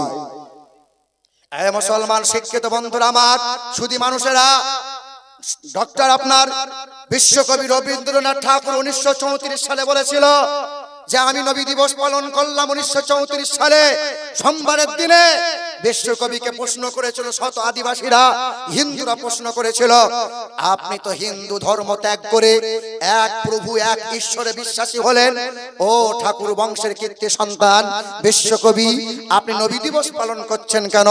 ওই দিন বিশ্বকবি বলেছিল, আমি আব্রাহাম লিঙ্কনের জীবনী পড়লাম, আমি গুরু নানকের জীবনী পড়লাম, আমি মহাবীরের জীবনী পড়লাম, আমি আচার্য প্রফুল্ল চন্দ্র রায় জীবনী পড়লাম, আমি গৌতম বুদ্ধর জীবনী পড়লাম, আমি পণ্ডিত জওহরলালের জীবনী পড়লাম, আমি শ্রী চৈতন্য জীবনী পড়লাম। আর আমি জীবনী পড়ে পড়ে দেখলাম সবার চরিত্রে দাগ আছে, কিন্তু হাবিবুল্লাহর চরিত্রে কোনো দাগ নাই। জোরে হবে না? মুসলমান শিক্ষিত বন্ধুরা আমার, শুধু মানুষেরা, পৃথিবীর জমিন থেকে সর্বপ্রথম চাঁদে গিয়েছিল যিনি, নাম তার নীল আর্মস্ট্রং। 1969 সালে জুলাই মাসের 20 তারিখে চাঁদে গিয়েছিলেন। চাঁদ থেকে ফিরে এসে বিশ্বের মানুষকে বলেছিলেন, চাঁদে দাগ দেখতে পেলাম। সাংবাদিকরা প্রশ্ন করেছিল, স্যার চাঁদে কেমনে দাগ পেলেন? বলে, বাইবেল পড়লাম, কোরআন পড়লাম, 6 মাস রিসার্চ করলাম, আর রিসার্চ করে জানতে পারলাম পৃথিবীর জমিন থেকে চাঁদে গেলাম, চাঁদে দাগ দেখতে পেলাম। ইকতারাবাতি সাআতু ওয়ান শাক্কাল কামার, পৃথিবীর জমিন থেকে চাঁদে গেলাম, চাঁদে দাগ দেখতে পেলাম। এই দাগ কোনো উল্কাপাত হয়ে অ্যাক্সিডেন্ট হয় নাই। এই চাঁদ কোনো অ্যাক্সিডেন্টের দাগ নয়। বিশ্বের মহান নেতা, মানবতার বন্ধু, মানব জাতির কল্যাণকর্তা জমিন থেকে এক আঙ্গুলে ইশারা করেছিলেন। বেঈমানরা অবাক নয়নে ফেলফেলিয়ে চেয়েছিল। নবীর এক আঙ্গুলের ইশারায় আকাশের চাঁদ দু টুকরো হয়ে যায়, আবার নবীর আঙ্গুলের ইশারায় চাঁদ জোড়া লেগে যায়। আমি নীল আর্মস্ট্রং বলে দিয়ে যাই, চাঁদে দাগ আছে কিন্তু রাসূলুল্লাহর চরিত্রে কোনো দাগ। 32 দিন আগে নীল আর্মস্ট্রং মিশর আজহার ইউনিভার্সিটিতে লেকচার দিতে গিয়ে বলেছিল, নবী মুহাম্মদ সাল্লাল্লাহু আলাইহি সাল্লামের মতো এত বড় মহামানব পৃথিবীর জমিনে দুইটা নাই। আমি তার আদর্শে আদর্শিত হয়েছি, তাই আমি কালেমা পড়ে মুসলমান হয়ে গেলাম। এ মুসলমান বাপ, এ যুবক, তুমি কবে রিসার্চ করবে? ও মৌলবীরা কোরআন পড়বে আর শুধু ওয়াজের মাহফিলে এসে ওয়াজ শুনবো আর হই হই করে মেলা তোলা একবার ঘুরে নেবো, ব্যাস হয়ে গেল? না, শোনো, 22 বছরের যুবক ছেলেটা সকাল সন্ধ্যায় কোরআন পড়ে। দোকানের কর্মচারী, প্রতিদিন এক মহিলা, ওই যে সুন্দরী রূপবতী মহিলা, ওই মহিলাটা পা পা করে গিয়ে দোকানের দিকে চেয়ে আছে, বারবার নজর দেয়, মনে মনে আসক্ত হয়ে যায়, প্রেম ভালোবেসে ফেলে। আমাদের যুবকদের জন্য এই যে মোবাইল, কত হুজুরের হুজুরগিরি নষ্ট হয়ে গেল এই মোবাইলে, কত হাফেজের হাফেজগিরি চলে গেল, কত পীরের পীরত্ব নষ্ট হয়ে গেল এই মোবাইলে, কত ঘরের বৌমা বাচ্চা রেখে বেরিয়ে চলে গেল, কত ঘরের মেয়ে জীবন নষ্ট করে দিল, কত ঘরের আইবুড়ো বেটি ছেলে ওই অবৈধ সন্তানের সাথে বেরিয়ে গেল, কত ঘরের মুসলিম ঘরের বৌমা ও হিন্দু ঘরের ছেলের সঙ্গে বেরিয়ে গেল এই মোবাইল। তুমি ভাবছো মোবাইলে ছেলে আমার কার্টুন দেখছে, দেখুক, ও ছেলে একদিন বিচুতি মাল তৈরি হবে। সেদিন শ্বশুরকে বলবে আব্বা জান, বাপকে বাপ বলে ডাকবে না, মাকে মা বলে ডাকবে না, শাশুড়িকে বলবে আম্মা জান।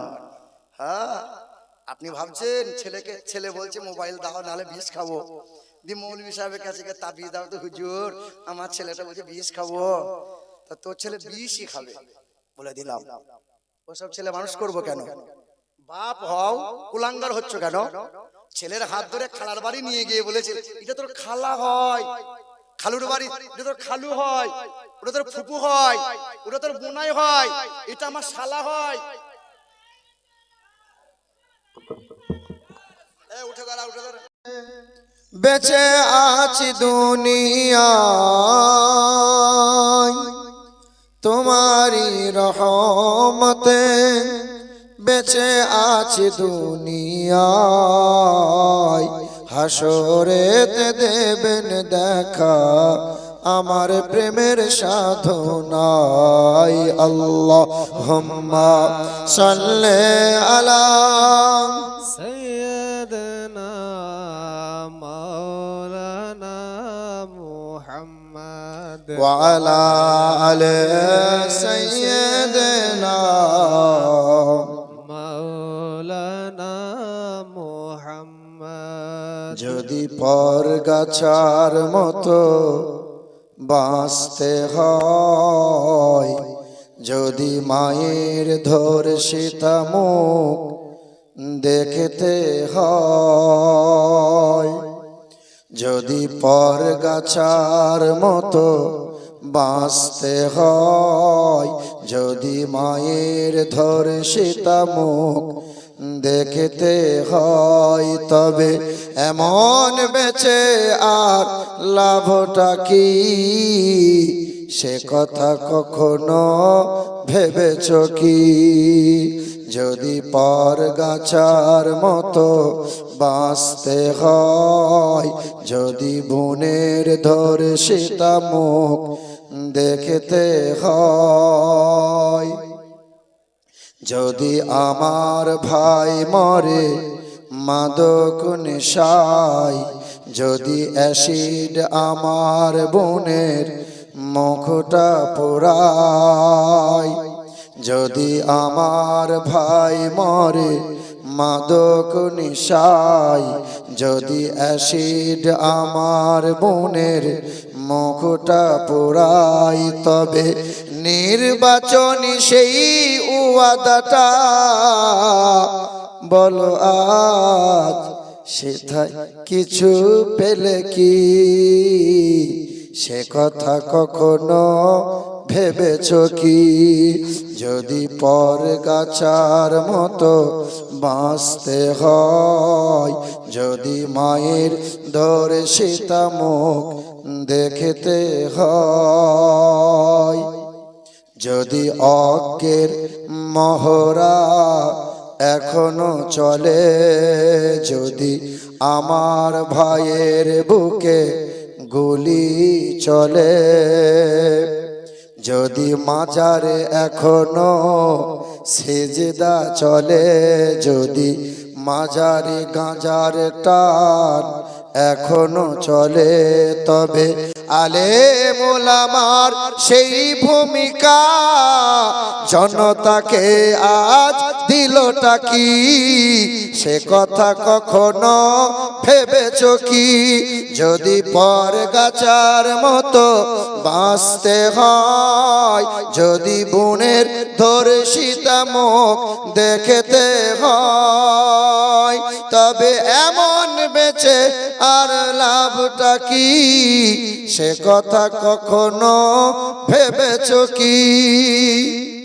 যদি মুসলমান নামের ধারণ করে, যদি ইসলামের ওই মুখোশ পরে, যদি মুসলিম নাম ধারণ করে, যদি ইসলামের ওই মুখোশ পরে, যদি গোলামি করতে হয় ইহুদিদের, তবে ইসলাম মুখে এনে লাভটা কি? তুমি সে কথা কখনো ভেবেছো কি? যদি পর গাছার মতো বাঁচতে হয়, যদি মায়ের ধরে সীতা মুখ দেখতে হয়, তবে এমন বেঁচে আর লাভটা কি? তুমি সে কথা কখনো ভেবেছো কি? দরুদ শরীফ আল্লাহুম্মা